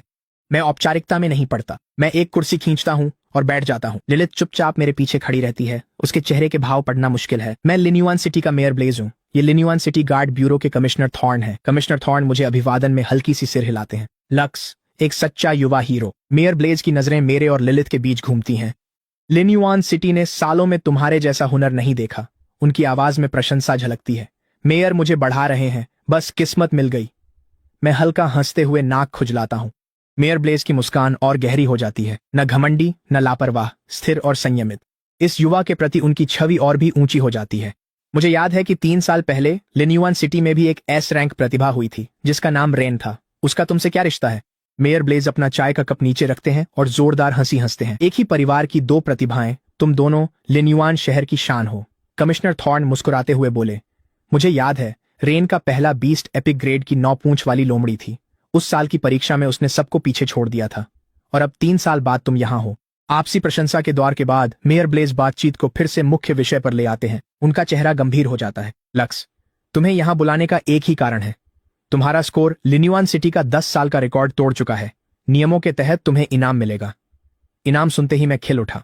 मेयर ब्लेज ये सब देख लेते हैं तो लड़का आखिरकार पूरी तरह उदासीन नहीं है। इनाम है 1 करोड़ अलायंस क्रेडिट्स, जो सीधे तुम्हारे खाते में आएंगे। मेयर ब्लेज घोषणा करते हैं। 1 करोड़, जो किसी भी परिवार की किस्मत बदलने के लिए काफी है। फिर भी मैं कोई खास प्रतिक्रिया नहीं देता। फिर मैं बोलता हूं, मेयर ब्लेज, क्या इस इनाम को बराबर मूल्य के सामान में बदला जा सकता है? मेयर ब्लेज एक भौं उठाते हैं। उनकी आंखों में सराहना की एक झलक दिखाई देती है। तुम्हें किस सामग्री की जरूरत है? मेरा दिल उछल पड़ता है। मैं तुरंत ही लिलिथ के पैनल पर लिखी तीनों सामग्रियों के नाम ले लेता हूँ। यह सुनकर मेयर ब्लेज के चेहरे पर हैरानी और किसी और जटिल भावना का अजीब सा मिश्रण उभर आता है। सम्मेलन कक्ष में एक सन्नाटा छा जाता है। उस सन्नाटे के साथ मेरा अपना सीना भी कसने लगता है। लक्स, क्या तुम्हें पता है कि ये तीनों सामग्रियां असल में क्या मायने रखती हैं? मेयर ब्लेज की आवाज धीमी हो जाती है। इनमें से हर एक सामग्री एक रणनीतिक श्रेणी का संसाधन है, जिसका इस्तेमाल सबसे उत्कृष्ट बाउंड बीस्ट्स को विकसित करने के लिए किया जाता है। सिर्फ लिन्युआन सिटी में ही नहीं, बल्कि पूरे यानहुआंग फेडरेशन में भी इन्हें बेहद दुर्लभ माना जाता है। अनमोल। ये आम बाजार में लगभग कभी दिखाई नहीं देती। सुनते सुनते ही मेरा दिल बैठने लगता है। मेयर ब्लेज मेरे चेहरे पर खुलकर फैलती निराशा को देखते हैं। अचानक उनका लहजा बदल गया। जिक्र किया गया हेल्थ स्प्रिंग वाटर हमारे शहर के पास थोड़ा उपलब्ध है। सालों पहले लिन्युआन सिटी के पूर्वी इलाके में एक छोटा स्पेशल रिफ्ट खुला। शहर की खोजी टीम वहां से हेल्थ स्प्रिंग वाटर लेकर लौटी। नर्क का यह पानी दानव और अविनाशी बीस्ट्स को विकसित करने की सबसे बेहतरीन सामग्री है, इसीलिए यह बहुत महंगी है। बाजार के अनुमान के अनुसार हर यूनिट की कीमत 2 करोड़ से ज्यादा अलायंस क्रेडिट्स है। मेयर ब्लेज रुकते हैं और सीधे मेरी ओर देखते हैं। तुम्हारा इनाम इसकी कीमत नहीं चुका सकता। मेरा दिल पल पल ऊपर नीचे होता रहता है। लेकिन मेयर ब्लेज के अगले शब्द अचानक उम्मीद की एक झलक दिखाते हैं। फिर भी एक तरीके से तुम इसे मुफ्त में पा सकते हो। मेरा दिल जोर से मेरी पसलियों से टकराता है। शब्द मेरे मुंह से निकल पड़ते हैं इससे पहले कि मैं उन्हें रोक सकूं। कैसा मौका? आखिरकार मेयर ब्लेज के चेहरे पर संतुष्ट मुस्कान आ जाती है।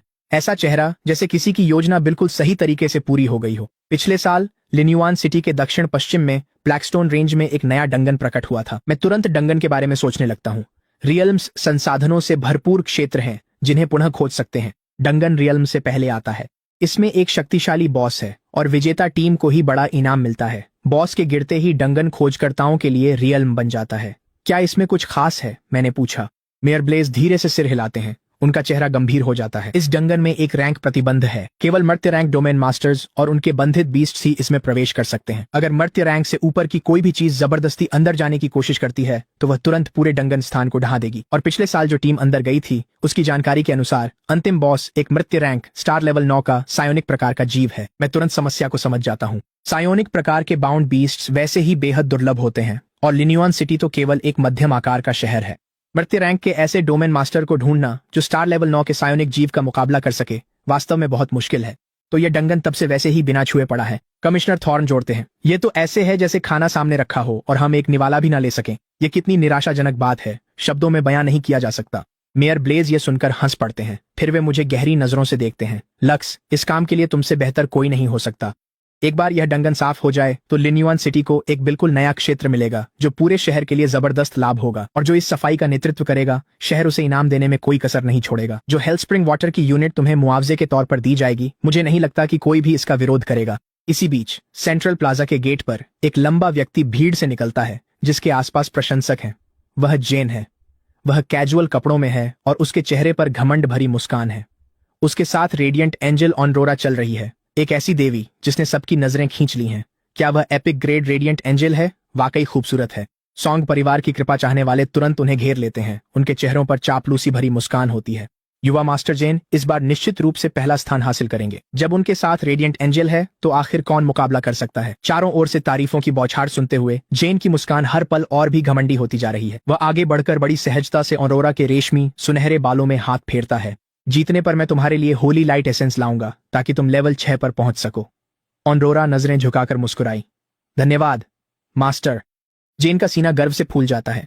वह उस सौदे को याद करता है जो उसने क्षेत्र के अंदर किया था। अपनी जीत सुनिश्चित करने के लिए उसने 3 अत्यंत दुर्लभ ब्लड ब्लॉसम फूलों के बदले पूरे 3000 बोनस अंक हासिल किए थे। उसमें उसने खुद शिकार करके जो लगभग 6000 अंक कमाए थे, जोड़ दें तो उसका कुल स्कोर पहले ही 9300 से अधिक हो चुका है, जो अब तक के हर एस रैंक टैलेंट के रिकॉर्ड को पछाड़ देता है। पहला स्थान उसी का है और किसी और का नहीं। जब वह अभी भी उसी कल्पना में खोया हुआ है तो चौक में एक धीमी गूंज उठती है। इसके केंद्र में लगी विशाल होलोग्राफिक स्क्रीन आखिरकार चमक उठती है। भीड़ में हर किसी की सांस थम जाती है। अनगिनत निगाहें स्क्रॉल होती लीडर बोर्ड पर टिक जाती हैं। हर कोई अपने नाम को खोज रहा है। जैन की नजर सीधा सबसे ऊपर जाती है। आखिरकार स्क्रीन झिलमिलाती है और शीर्ष 3 प्रविष्टियां डिस्प्ले पर स्थिर हो जाती हैं। तीसरा स्थान 3150 अंक, संभावित रेटिंग B+। दूसरा स्थान जैन 9325 अंक, संभावित रेटिंग।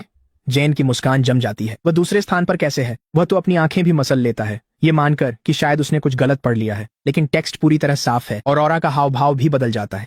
उसकी नजरें तेजी से लीडर बोर्ड पर दौड़ती हैं, उस नाम को खोजती हैं जिसे उसने कभी वहां देखने की कल्पना भी नहीं की थी। असंभव। एक बेकार महत्वहीन इंसान जिसने एक दोषपूर्ण सख्यबस से बंधन बनाया था। ऐसा कोई जैन और उसके एपिक ग्रेड रेडिएंट एंजेल से ज्यादा अंक कैसे ला सकता है? तभी स्क्रीन पर आंकड़े चमकते हैं। पहला स्थान लक्स 41,350 अंक, संभावित रेटिंग S रैंक। पूरा चौक गूंज उठता है। क्या मैं सही पढ़ रहा हूँ? लक्स कौन है? क्या कोई इंसान इतना स्कोर भी ला सकता है? इसी बीच जैन का दिमाग सुन्न हो गया। उसके 9000 अंक, उसका गर्व, अब उस स्कोर के सामने मजाक थे। ये कैसे हुआ कि उसका तुच्छ प्रतिद्वंद्वी, जिसने उस बेकार मानी जाने वाली सक्केबस के साथ S रैंक पा लिया? अपमान और जलन उसकी समझ को जला देती है। धोखाधड़ी। जेन चीखते हुए कांपती उंगली से स्क्रीन के नाम की ओर इशारा करता है। ये धोखा है, नामुमकिन है। गार्ड अधिकारी आगे बढ़ा। जुबान संभालिए। इस क्षेत्र से जुड़ा हर डेटा निगरानी केंद्र और शहर की आधिकारिक अनुबंध प्रणाली द्वारा सत्यापित किया गया है। यहां किसी भी प्रकार की अनियमितता नहीं है। रैंकिंग पूरी तरह वैध और अंतिम है। पुष्टि होते ही जेन की उम्मीदें और गर्व चकनाचूर हो गए। भीड़ की निगाहें बदल गईं। जहां हंसी और दया साफ दिख रही थी, जेन वहां एक पल नहीं रुक सका। चलो चलते हैं। कहकर उसने ऑरोरा का हाथ पकड़ा और भीड़ चीरकर बाहर निकल गया। प्रैक्टिकल परीक्षा में मैं तुम्हें रौंद दूंगा, जेन ने मन में ठान लिया। ऑरोरा लड़खड़ाती हुई उसके साथ खींची चली गई। उसका चेहरा सफेद पड़ गया। एक ऐसा विचार आया जिसने उसकी रूह कंपा दी और वह उसे रोक नहीं सकी। क्या वह फैसला जो उसने तब लिया था सच में सही था? रात हो जाती है, तभी जाकर लिलिथ और मैं आखिरकार टावर से बाहर निकलते हैं। दूसरी मंजिल के कॉन्फ्रेंस रूम में मेयर ब्लेज और कमिश्नर थॉर्न साथ साथ खड़े हैं और हमें दोनों को एक साथ जाते हुए देख रहे हैं। कमिश्नर थॉर्न नजरें हटाकर चुप्पी तोड़ देते हैं। मेयर, क्या आपको सच में लगता है कि वह यह कर सकता है? मेयर ब्लेज कुछ देर रुककर शांति से बोले, क्या हमारे पास कोई और विकल्प है? थॉर्न निरुत्तर रह गए। मेयर ब्लेज मुस्कुराते हुए मुद्दे, क्या तुम भूल गए कि उसकी बाउंड बीस्ट किस ग्रेड की है? लीजेंडरी। पूरे यानहुआंग फेडरेशन में इतनी कम उम्र में किसी के पास लीजेंडरी ग्रेड की बीस्ट का बंधन होना, इंपीरियल कैपिटल के शीर्ष परिवारों के चुने हुए लोगों को छोड़कर ऐसे कितने लोग हो सकते हैं? और आपने खुद अपनी आंखों से उसकी परफॉर्मेंस उस क्षेत्र में देखी थी। उस पर विश्वास करो, वह लिनयुआन सिटी का सबसे होनहार व्यक्ति है। घर पहुंचते ही 7 बज गए।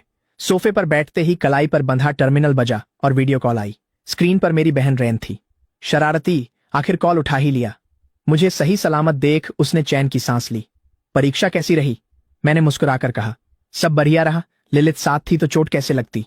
रेन हंसी और उत्साहित होकर बोली, चलो सब बताओ, कैसा रहा सब कुछ? तुम्हारा स्कोर क्या रहा? कम से कम ए रैंक तो लाना ही चाहिए था। मैं ज्यादा कुछ नहीं मांग रही हूं, बस मुझे शर्मिंदा मत करना। मैं उसे सहज बनते देखता हूं और बात नहीं खींचता। एस रैंक, मैं सीधा कहता हूं। रेन का चेहरा जम गया। क्या कहा? मेरी रेटिंग एस रैंक है। सन्नाटा छा गया। फिर रेन अविश्वास में चीखी, यही है मेरा भाई। उसने गर्व से ठुड्डी उठाई। उत्साह कम होते ही वो बोली, सही है। लिलिथ की ग्रेड क्या है फिर से? पिछली बार तुमने मुझे बताया ही नहीं था। लेकिन अगर उसने तुम्हें एस रैंक दिलाया है तो उसकी ग्रेड कम से कम एपिक होनी चाहिए, है ना? वो लीजेंडरी है। लीजेंडरी? रेन दोहराती है। फिर मतलब समझ आते ही उसकी आंखें फटी रह जाती हैं। ये झटका पिछले से कहीं ज्यादा बड़ा है। वह मुझे घूरती रही। आखिरकार लंबी सांस लेकर वह बोली, तुम सच में बहुत खुशकिस्मत हो। मैं मुस्कुराकर मेयर ब्लेज की सारी बातें बताता हूं। मेरी बात सुनते ही रेन की मुस्कान गायब हो गई और वह चिंतित हो उठी। ये बहुत खतरनाक है। वो स्टार लेवल 9 की सायोनिक क्रीचर है जो बेहद खतरनाक होती है। अभी बीस्ट मास्टर बने हो? तुम ऐसा जोखिम कैसे सोच सकते हो? पर मुझे हेल्थ स्प्रिंग चाहिए, पानी। मैं उसे टोकता हूं। आवाज में दृढ़ता है। रेन चुप हो जाती है। वह ऐसी सामग्री का मूल्य और बाउंड बीस्ट की वृद्धि के लिए इसके महत्व को अच्छी तरह समझती है। वह लंबी चुप्पी में डूब जाती है। तर्क के अनुसार उसे अपने भाई को इस जोखिम से रोकना चाहिए। उसे पता है कि डोमेन मास्टर के लिए मौका ही सब कुछ है। मेयर का यह मौका चूके तो पता नहीं अगले खजाने के लिए कितना इंतजार करना होगा। अंत में वह गहरी सांस छोड़ती है। ठीक है, मैं समझ गई। उसकी आंखें गंभीर हो जाती हैं। बाकी सामग्री, इटर्नल नाइट पर्ल और नाइटमेयर क्रिस्टल मैं राजधानी में ढूंढ लूंगी। पर वादा करो, कल डंगोनन में अपनी सुरक्षा का ख्याल रखोगे। दिखावा या हीरोगिरी नहीं, समझ गए? मैं सिर हिलाता हूं। बातें दोहराकर हम कॉल काट देते हैं। तभी पीछे से बाथरूम का दरवाजा खुलता है। भाप के साथ एक गर्म नम खुशबू हवा में फैलती है। एक नरम गर्म आकृति धीरे से मेरी पीठ से सट जाती है और सफेद जेड जैसी गोरी बाहें मेरी गर्दन के चारों ओर लिपट जाती हैं। लिलिथ अभी अभी स्नान घर से बाहर आई है। वह केवल एक सफेद तौलिए में ढीली लिपटी हुई है। वह ठुड्डी मेरे कंधे पर टिकाती है। मास्टर, वह धीमी आवाज में कहती है, लिलिथ की मदद के लिए शुक्रिया। चाहे मैदान में जान की बाजी लगाना हो या मीटिंग में मेरा साथ देना। उसने सब देखा है। वह जानती है कि आप जो करते हैं वह उसे शक्तिशाली बनाने वाली दुर्लभ सामग्री खोजने के लिए है। इस बोझ से उसका सीना एक अकथनीय भाव और गहरी कृतज्ञता से भर जाता है। लिलिथ अपना चेहरा करीब लाती है। सच तो यह है मास्टर, आपसे मिलना और उस मुहर से मुक्ति, लिलिथ पहले ही बहुत आभारी है। जब तक मैं आपके साथ रहकर आपकी रक्षा कर सकूं वही मेरे लिए काफी है। उसकी बातें मुझे झकझोर देती हैं। मैं उनमें सच्चाई और कुछ दर्दनाक महसूस कर सकता हूं, जैसे वह अपने हक से बहुत कम मांग रही हो। मैं उसके हाथों पर अपना हाथ रखता हूं। मेरी आवाज धीमी निकलती है। मैं यह सब सिर्फ तुम्हारे लिए नहीं कर रहा हूं, मैं यह अपने लिए भी कर रहा हूं, ताकि हम दोनों इस दुनिया में न सिर्फ जिंदा रह सकें बल्कि फल फूल भी सकें। तो इसे लेकर ज्यादा मत सोचो। अगली सुबह लिलिथ और मैं जाने के लिए तैयार हैं। एक होवर कार अपार्टमेंट बिल्डिंग के नीचे चुपचाप इंतजार कर रही है। हम दोनों पीछे की सीट पर बैठ जाते हैं। होवर कार बिना कोई आवाज के शुरू होती है और ट्रैफिक में आसानी से फिसलती हुई शहर के किनारे ब्लैकस्टोन रेंज की ओर बढ़ती है। बाहर का नजारा धुंधला है और जल्द ही सिर्फ काले पहाड़ रह जाते हैं। डंगोनन का प्रवेश द्वार सुरक्षित सिटी गार्ड घाटी के अंदर है। प्रवेश द्वार की जगह अशांत पानी की तरह मुड़ती है। कमिश्नर थॉर्न हमारा इंतजार कर रहे हैं। जब वह मुझे कार से बाहर आते देखते हैं तो उनके चेहरे का तनाव कम हो जाता है। कमिश्नर थॉर्न औपचारिकताएं नहीं निभाते। वह सीधे आगे बढ़ते हैं, गंभीरता से द्वार की ओर इशारा करते हैं और डंगोनन की ताजा जानकारी देने लगते हैं। कई बार दूर से स्कैनिंग और विश्लेषण के आधार पर हम पुष्टि कर सकते हैं कि अंदर का हिस्सा कोई साधारण गुफा नहीं है। हमने इसका नाम टाइड क्रॉल मेज रखा है। अंदर मौजूद अधिकांश जीव अंतिम बॉस के प्रत्यक्ष मानसिक नियंत्रण में हैं। यही मुख्य चुनौती है। अंदर आपको दुश्मनों की लहरों और बॉस के मानसिक हमलों से लड़ना होगा। वह कोट से एक छोटी डिब्बी निकालकर उसे खोलते हैं और एक पीला जेड लॉकेट मेरे हाथ में रख देते हैं। यह क्लैरिटी जेड है। यह मानसिक हमलों के प्रति आपकी शक्ति बढ़ाता है। जरूरत पड़ने पर इसे तोड़िएच देना, यह एक शक्तिशाली सुरक्षा कवच बना देगा। याद रखना, तुम्हें सिर्फ एक ही मौका मिलेगा। मैं जेड की ठंडक महसूस कर उसे गले में पहनता हूं और सिर हिलाकर सहमति देता हूं।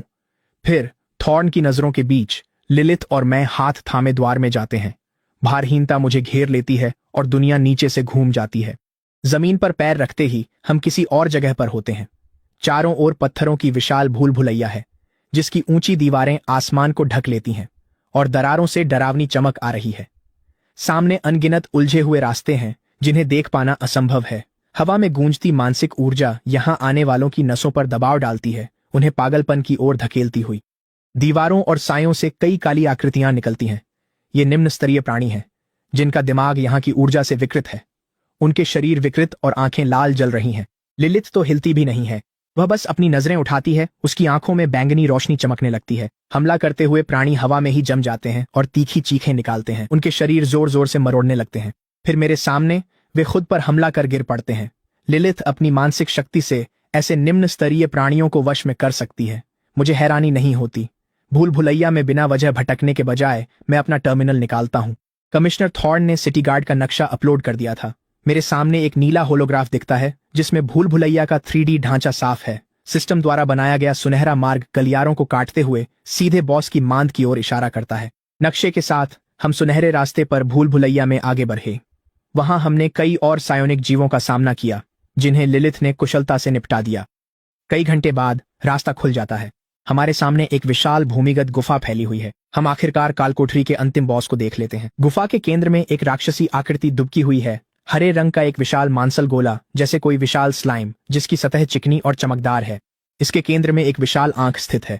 असंख्य मोटी अर्धपारदर्शी तंत्रिका जैसी लताएं उस द्रव्यमान के आधार से निकलकर गुफा की दीवारों में गहराई तक धंस गई हैं। मैं तुरंत अपना चीट पैनल खोलता हूं। Mind field, grade heroic, tier 5, level lower star level 9, strength 51, agility 78, constitution 63, spirit 170। जैसे ही लिलिथ और मैं प्रकट होते हैं, माइंड फील्ड हम पर नजरें गड़ा देता है, लेकिन वह तुरंत हमला नहीं करता। इसके बजाय एक मौन मानसिक चीख उससे बाहर की ओर फैलती है, जो एक ही पल में पूरे भूल भुलैया में भर जाती है। अगले ही क्षण गुफा में खुलने वाली हर सुरंग से काले जीवों की एक लहर उमड़ पड़ती है। उनकी आंखें सबकी जलती हुई लाल हैं। उनकी अपनी इच्छा का हर अंश मिटा दिया गया है। उनका स्तर स्टार लेवल 2 से 5 तक है और उनकी संख्या दर्जनों में है। वे अपनी जान की कोई परवाह किए बिना दौड़ पड़ते हैं। माइंड फेंड के सामने मांस और हड्डियों की दीवार बना देते हैं। माइंड फेंड की योजना साफ है। सबसे पुरानी क्रूर रणनीति, दुश्मन को लाशों के ढेर से कुचल दो। मैं इन अंतहीन जीवों की लहर को घूरता हूं। मैं माइंड फेंड की क्रूर चाल को साफ देख सकता हूं। मैं लिलिथ की ओर सिर झुकाकर धीरे से कहता हूं, यह हमसे डरता है। यह हमें थकाने के लिए इन सबको तोप का चारा बना रहा है। ऐसे में क्यों ना इसे असली हैरानी दें। लिलिथ आगे बढ़ती है। उसकी काली स्कर्ट बिना हवा की गुफा में भी लहराती है। वह दूधिया सफेद हाथ सीने पर रखती है। होंठ खुलते ही प्राचीन रहस्यमयी मंत्र उसके गले से फूटते हैं। उसकी आवाज धीमी है, पर आत्मा तक गूंजती हुई गुफा के हर कोने में सुनाई देती है, यहां तक कि सैकड़ों जीवों के शोर को भी दबा देती है। कौशल सक्रिय हुआ। मृत क्षेत्र की धुंध। जादूगर के पास यह नीली बैंगनी धुंध बुलाकर आसपास का क्षेत्र ढक लेता है। इसे सांस लेने वाला भ्रमित होकर मित्र शत्रु का भेद भूल जाता है। बिना सांस लिए भी त्वचा के लंबे संपर्क से इसका असर होने लगता है। जैसे ही अंतिम अक्षर गिरता है, गहरे बैंगनी रंग की एक इतनी घनी धुंध लिलिथ के शरीर से हर दिशा में फैल जाती है कि वह लगभग ठोस सी प्रतीत होती है। बैंगनी धुंध लहराती है जैसे जीवित हो। उसके भीतर अनगिनत मोहक छायाएं मरोड़ती और नाचती हैं। अनगिनत सुंदर चेहरे तुम्हारी ओर मुस्कुराते हैं। हवा में एक भटकती हुई धुन गूंज उठती है, जो आत्मा में समा जाती है, कानों में गहराई तक उतरती है और किसी भी जीवित प्राणी के भीतर छुपी हुई सबसे आदिम हिंसा और विनाश की भूख को सहजता से जगा देती है। आक्रमणकारी भीड़ सीधे बैंगनी धुंध में टकरा जाती है। सबसे आगे एक स्टार लेवल 5 का पत्थर जैसा दैत्य है, जिसकी लाल आंखें माइंड फेंड के नियंत्रण में जल रही हैं। जैसे ही वह धुंध में प्रवेश करता है, उसकी अभिव्यक्ति गुलाम जैसी उन्माद से बदलकर पूरी तरह से विक्षिप्त वहशियत में बदल जाती है। पत्थर जैसा दैत्य एक कान फाड़ू गर्जना छोड़ता है, लेकिन अब यह गर्जना मुझ पर और लिलिथ पर नहीं है। वह घूमता है, उसकी मुट्ठियां ठोस पत्थर में ढकी हुई हैं और वह उन्हें अपने बगल में खड़े स्टार लेवल 4 के शैडो वुल्फ पर जोर से पटक देता है। शैडो वुल्फ के पास प्रतिक्रिया करने का भी समय नहीं है। उसकी खोपड़ी पूरी तरह से चकनाचूर हो जाती है। यही संकेत है, कत्लेआम शुरू हो जाता है। जैसे ही भीड़ धुंध में घुसते ही नियंत्रण खो देती है। 10 सेकंड में गुफा खून और अंगों से भरा डरावना मंजर बन जाती है। इसके केंद्र में माइंड फेंड की विशाल पुतली सिकुड़ गई। उसके भीतर अविश्वास, नासमझी और हड्डियों तक उतर जाने वाला भय उमड़ पड़ता है। जिस मानसिक प्रभुत्व पर वह हमेशा गर्व करता था, वह ज्यों ही उस बैंगनी धुंध के संपर्क में आता है, पल भर में धूल की तरह उड़ जाता है। यह उन प्राणियों के साथ अपने हर मानसिक संबंध को टूटते हुए किसी अधिक शक्तिशाली, अधिक उन्नत, पूरी तरह से चुनौती से परे चीज द्वारा प्रतिस्थापित होते हुए महसूस कर सकता है। और यह केवल टूटा हुआ नहीं है, वह छोटी, नाजुक, सुंदर आकृति एक मानसिक नियंत्रक है जो स्वयं से अनगिनत गुना अधिक भयावह है। दौड़ना, वह एक विचार उसके दिमाग के हर कोने पर हावी हो जाता है। एक गहरी, धीमी सी धमक। उस दुष्ट आत्मा का फूला हुआ, चिकना शरीर पत्थर के फर्श से खुद को अलग कर लेता है। उसकी अर्धपारदर्शी तंत्रिका लताएं एक एक करके गुफा की दीवारों से उखड़ जाती है। उनके साथ चट्टानों के टुकड़े और धूल भी खिंचती चली जाती है। उनमें से सबसे मोटी दर्जनों लताएं फर्श पर एक विशाल ऑक्टोपस की भुजाओं की तरह पटकती और मरोड़ती हैं। मांस का वह 10 मीटर लंबा ढेर अपनी आकार के बिल्कुल विपरीत गति से बेतहाशा गुफा के पीछे के अंधेरे सुरंग की ओर भागता है। फिर से सोचो, लिलिथ जो बैंगनी धुंध के केंद्र में खड़ी है, उस विशाल जीव को घबराकर भागते हुए देखती है। उसके होंठों के कोने पर एक ठंडी, तिरस्कारपूर्ण मुस्कान उभर आती है। जहां वह खड़ी थी, वहां बस एक हल्की सी परछाई रह जाती है। उसका पूरा शरीर काले बिजली के झटके की तरह बदल जाता है और वह पल भर में दूरी पाट देती है। लिलिथ की मृत्यु की काली छाया को अपने करीब आते देख वह दुष्ट आत्मा अचानक दिशा बदल लेती है। वह अपने पीछे खड़ी लिलिथ को अनदेखा कर देता है और अपनी सारी मानसिक शक्ति को एक बिंदु पर केंद्रित कर उसे एक तेज चमकदार किरण में संकेंद्रित कर देता है। आत्मा मृत्यु किरण। अगले ही पल वह मुझ पर इतनी तेजी से दागता है कि सोचने का भी समय नहीं मिलता। ये हमला क्रूर और सटीक है। किरण लगने से पहले लिलिथ अचानक प्रकट होकर बिना झिझक मेरे सामने आ जाती है और वार अपनी पीठ पर झेलती है। उसके मुंह से कराह निकलती है और खून की लकीर बहती है, पर वह मजबूती से ढाल बनकर खड्डी रहती है। वह अपना सिर घुमाकर मेरी ओर देखती है, बिना किसी चोट के। उसकी एम्बर आंखों में इतनी राहत है जो डर जैसी लगने लगती है। लिलिथ को मेरी वजह से चोटिल देख मेरी आंखें बर्फ सी ठंडी हो गईं। मैं बेल्ट से मरहम निकालकर लिलिथ को थमा देता हूं। जब लिलिथ ये सुनिश्चित कर लेती है कि उसकी मालकिन पूरी तरह सुरक्षित है, वह धीरे धीरे वापस मुड़ती है। वे एम्बर रंग की आंखें, जिन्होंने कभी देखने वालों को मोहित कर लिया था, अब उनमें केवल मारने की इच्छा झलकती है। शून्य जितनी ठंडी और असीम क्रोध से भरी हुई। तुम्हें इसकी कीमत चुकानी पड़ेगी, 7 सिंस के रक्त। इन शब्दों के साथ एक अकथनीय भयावह आभा उसके शरीर से फूटकर गुफा में भर जाती है। लिलिथ की उपस्थिति बढ़ती जाती है और उससे निकलता दबाव अभूतपूर्व और अत्यंत भारी है। माइंड फेंड बेकाबू डर से कांप उठता है। लिलिथ की रक्तरेखा में उसे एक ऐसी पूर्ण और अजेय प्रभुता महसूस होती है जिसका वह विरोध करने की सोच भी नहीं सकता। लिलिथ वहां से अचानक गायब हो जाती है जहां वह खड़ी थी। अगले ही पल जर भरी नफरत से लिपटी एक ठंडी फुसफुसाहट माइंड फेंड के सिर के पीछे महसूस होती है। अब जानो कि असली निराशा क्या होती है। उससे एक अवर्णनीय, कुचल देने वाला दबाव फूट पड़ता है, जैसे एक अदृश्य तूफान पूरे स्थान में पल भर में फैल गया हो। सभी आंकड़े +200। इस क्षण उसकी शक्ति, फुर्ती, सहनशक्ति और आत्मा चौंका देने वाली ऊंचाइयों तक पहुंच जाती है। लिलिथ आगे बढ़ती है। वह केवल एक हल्का सा प्रतिबिंब छोड़ती है। माइंड फेंड यह भी नहीं समझ पाता कि हमला कहां से आया। उसका विशाल दायां हिस्सा एक गहरे घाव के साथ फट जाता है जो हड्डी तक कट गया है। घाव से गाढ़ा काला हरा खून फव्वारे की तरह निकलता है। लेकिन माइंड फेंड को और भी ज्यादा डर इस बात से लगता है कि दरांती से बना घाव भरने के कोई संकेत नहीं दिखा रहा। इसके बजाय एक काली भयावह ऊर्जा घाव के चारों ओर के मांस को आक्रामक रूप से खा रही है, उसकी पुनर्जीवित होने की हर आखिरी क्षमता को छीन रही है। एक मौन मानसिक चीख, जिसमें पीड़ा और घृणा का पूरा भार समाया है, बाहर की ओर फूट पड़ती है। यह माइंड फेंड का सबसे शक्तिशाली मानसिक प्रहार है, जो उसी स्तर के किसी भी प्राणी को तुरंत मारने के लिए पर्याप्त है। यह पूरी ताकत से लिलिथ पर बेहद करीब से वार करता है, लेकिन लिलिथ की बैंगनी आंखें, जो प्रचंड क्रोध से जल रही हैं, उनमें केवल ठंडी उदासीनता झलकती है। प्रहार पड़ता है और बिना किसी हलचल के गायब हो जाता है, मानो वह कभी था ही नहीं। 7 पापों का रक्त सक्रिय होने के साथ उसकी मानसिक शक्ति पहले ही माइंड फेंड की समझ से कहीं आगे निकल चुकी है। एक वॉर, कुछ भी नहीं। माइंड फेंड पूरी तरह निराशा में डूब जाता है। लिलिथ एक बार फिर काली बिजली बन जाती है। माइंड फेंड के विशाल शरीर के चारों ओर बेरहमी से, योजनाबद्ध तरीके से विनाश करती है। एब्सोल्यूशन साइट का हर झटका उसकी चमड़ी में एक और गहरी हड्डी तक पहुंचने वाली चोट छोड़ जाता है। अब इस पूरे टकराव को लड़ाई कहना भी सही नहीं होगा। मैं लड़ाई के बाहर खड़ा होकर शांत नजरों से स्थिति को देखता हूं, लेकिन मेरी भौहें धीरे धीरे सिकुड़ने लगती हैं।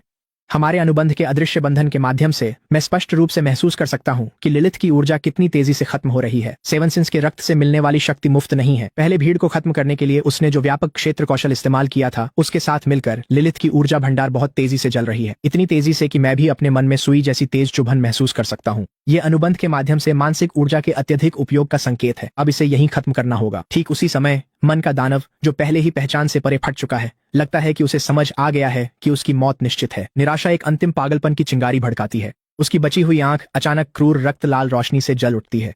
उसके बर्बाद शरीर के केंद्र से एक विनाशकारी शक्ति उभरती है। वह अपनी सारी जीवन शक्ति और मानसिक ऊर्जा को एक अंतिम वार में झोंक देता है, एक जबरदस्त मानसिक झटका जो उसके केंद्र से बाहर की ओर विस्फोट करता है। और एक बार फिर निशाना मैं ही हूं। यह उनका आखिरी आत्मघाती दांव है। इसे विश्वास है कि यदि यह कमजोर दिखने वाले डोमेन मास्टर को मार गिराने में सफल रहा तो यह भयानक मानव आकार का जानवर भी गंभीर रूप से घायल या खत्म हो जाएगा। मानसिक आघात तरंग बहुत तेज और अचानक आती है। लिलिथ झूले में फंस गई और मुझसे संपर्क नहीं कर पाई। पहली बार उसके चेहरे पर खुलकर घबराहट के भाव दिखाई देते हैं, मालिक। लेकिन झटके की लहर के रास्ते में सीधे खड़े होकर मेरे चेहरे पर डर का एक भी निशान नहीं है, बल्कि मेरे होंठों पर एक ठंडी उपहास भरी मुस्कान तैर जाती है। मैं धीरे धीरे अपना हाथ उठाता हूँ और जैसे ही झटका मुंह तक पहुंचने ही वाला होता है, मैं अपनी छाती पर लटक रहे गर्म जेड के लॉकेट को मसल देता हूँ। एक तेज चटकने की आवाज गूंजती है। एक मोटी मिट्टी जैसी पीली बाधा जो किले की दीवार जितनी मजबूत है, मुझे पूरी तरह से घेर लेती है। साइकोनिक झटका उसी क्षण पहुंचता है, बाधा से टकराता है और चकनाचूर होकर अनगिनत हानिरहित चिंगारियों में बदल जाता है जो धीरे धीरे गायब हो जाती हैं। बाधा के अंदर मैं पूरी तरह सुरक्षित खड़ा हूँ। माइंडफिएंड की आंखों में शुद्ध निराशा और अविश्वास भर जाता है। उसकी चेतना इसी क्षण के लिए हमेशा के लिए स्थिर हो जाती है। गहरे काले रंग की दरांती जो लाल आभा से घिरी हुई है, आखिरकार अपना उद्देश्य पूरा कर लेती है। यह माइंडफिएंड के मूल में घुस जाता है और उसकी अंतिम जीवन चिंगारी को भी बुझा देता है। माइंडफिएंड के मारे जाने के साथ ही एक विशाल प्रकाश प्रवाह लिलिथ के शरीर में समा जाता है। बैंगनी आभा उसकी पूरी काया में प्रज्वलित हो उठती है और मैं महसूस करता हूँ कि मेरी अपनी मानसिक शक्ति और शारीरिक ताकत भी उसके जवाब में बढ़ रही है। लिलिथ फिर से स्तर वृद्धि कर चुकी है। मॉर्टल रैंक स्टार लेवल 8। डंगोनन के अंतिम बॉस के मरते ही पूरा स्थान जोर जोर से हिलने लगता है। गुफा की दीवारों और छत पर विशाल काले अंतरिक्षीय दरारें फट जाती हैं। असंख्य चट्टानें बारिश की तरह गिरने लगती हैं। पूरा टाइडक्रॉल भूल भुलैया ढह रहा है। लिलिथ के चारों ओर की प्रचंड आभा ज्वार की तरह पीछे हट जाती है और सेवन सिंस के रक्त का दुष्प्रभाव तुरंत ही असर दिखाता है। थकावट की एक जबरदस्त लहर उसके पूरे शरीर में दौड़ जाती है। वह पीछे गिरती है और मजबूत बाहें उसे थाम लेती हैं। मैं उसे कसकर पकड़ दबाता हूँ। उसका चेहरा पीला है। मैं इस मौत के जाल से निकलने के लिए टेलीपोर्ट सक्रिय करता हूँ।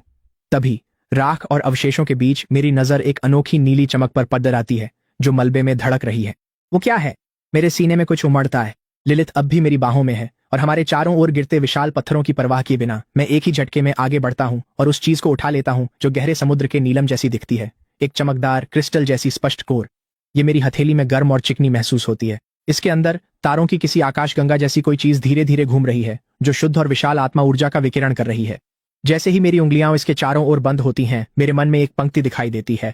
आत्मा क्रिस्टल कोर प्रभाव बीस्ट मास्टर की मानसिक शक्ति को अत्यधिक बढ़ाता है। यह एक साधारण स्तर के बीस्ट मास्टर को, जो मानसिक शक्ति की सीमा पूरी करता है, समय से पहले बीस्ट वॉइड खोलने की अनुमति देता है। मेरी सांसें तेज हो जाती हैं। बीस्ट वॉइड यह एक महत्वपूर्ण क्षमता है जो सामान्यतः केवल उन बीस्ट मास्टर्स के लिए होती है जो स्पिरिट रैंक तक पहुंच चुके हैं। यह उस स्तर की परिभाषित शक्ति है, अपने भीतर एक स्वतंत्र आयामी स्थान खोलने की क्षमता। न केवल एक बंधा हुआ बीस्ट उसके अंदर बहुत तेजी से विश्राम और पुनः स्वस्थ हो सकता है, बल्कि यह व्यक्तिगत भंडारण के रूप में भी काम करता है जिसके उपयोग अनगिनत हैं। एक साधारण स्तर के बीस्ट मास्टर के लिए इस छोटे से क्रिस्टल कोर का मूल्य असीमित है। यह एक अविश्वसनीय सौभाग्य है जिसकी किसी ने भी कल्पना नहीं की थी। धड़ाम! कई मीटर चौड़ा एक बड़ा पत्थर ऊपर से गिरता है। सोचने का समय नहीं है। मैं लिलिथ को थामे सोल क्रिस्टल भींचकर टेलीपोर्ट कहता हूँ। आंखें खोलते ही हम भूल भुलैया के द्वार पर होते हैं। दर्जनों बचाव कर्मी सफेद वर्दी में हमें घेर लेते हैं। तेज स्कैनिंग किरणें हमारे शरीरों पर घूमती हैं। पोर्टेबल वाइटल साइन मॉनिटर हल्की बीपिंग आवाजें निकालते हैं। उनकी स्क्रीन पर डेटा तेजी से स्क्रॉल होता है। विषय 1, जीवन संकेत स्थिर है। सायोनिक ऊर्जा गंभीर रूप से कम हो गई है। कोई बड़ी बाहरी चोट नहीं है। विषय के बंधे हुए बीस्ट का जीवन कोर स्थिर है, लेकिन ऊर्जा रीडिंग्स काफी कमजोर हो गई है। पूरे शरीर में कई जगह सॉफ्ट टिश्यू में चोटें पाई गई हैं। कोई जानलेवा स्थिति नहीं है। एक बचाव अधिकारी तेजी से रिपोर्ट पढ़ता है। तभी एक लंबा व्यक्ति भीड़ को चीरता हुआ हमारी ओर बढ़ता है। वह कमिश्नर थॉर्न है, जिनके चेहरे पर राहत और उत्साह साफ झलक रहा है, जिसे वे मुश्किल से ही छुपा पा रहे हैं। तुम सुरक्षित लौट आए। मैं लिलिथ को थामे हुए अपने पीछे देखता हूँ। अंधेरी गुफा का प्रवेश द्वार पूरी तरह गायब हो चुका है। अब वहां केवल चिकनी चट्टान की दीवार बची है। क्या यह सील हो गया? मेरी आवाज सूखी है।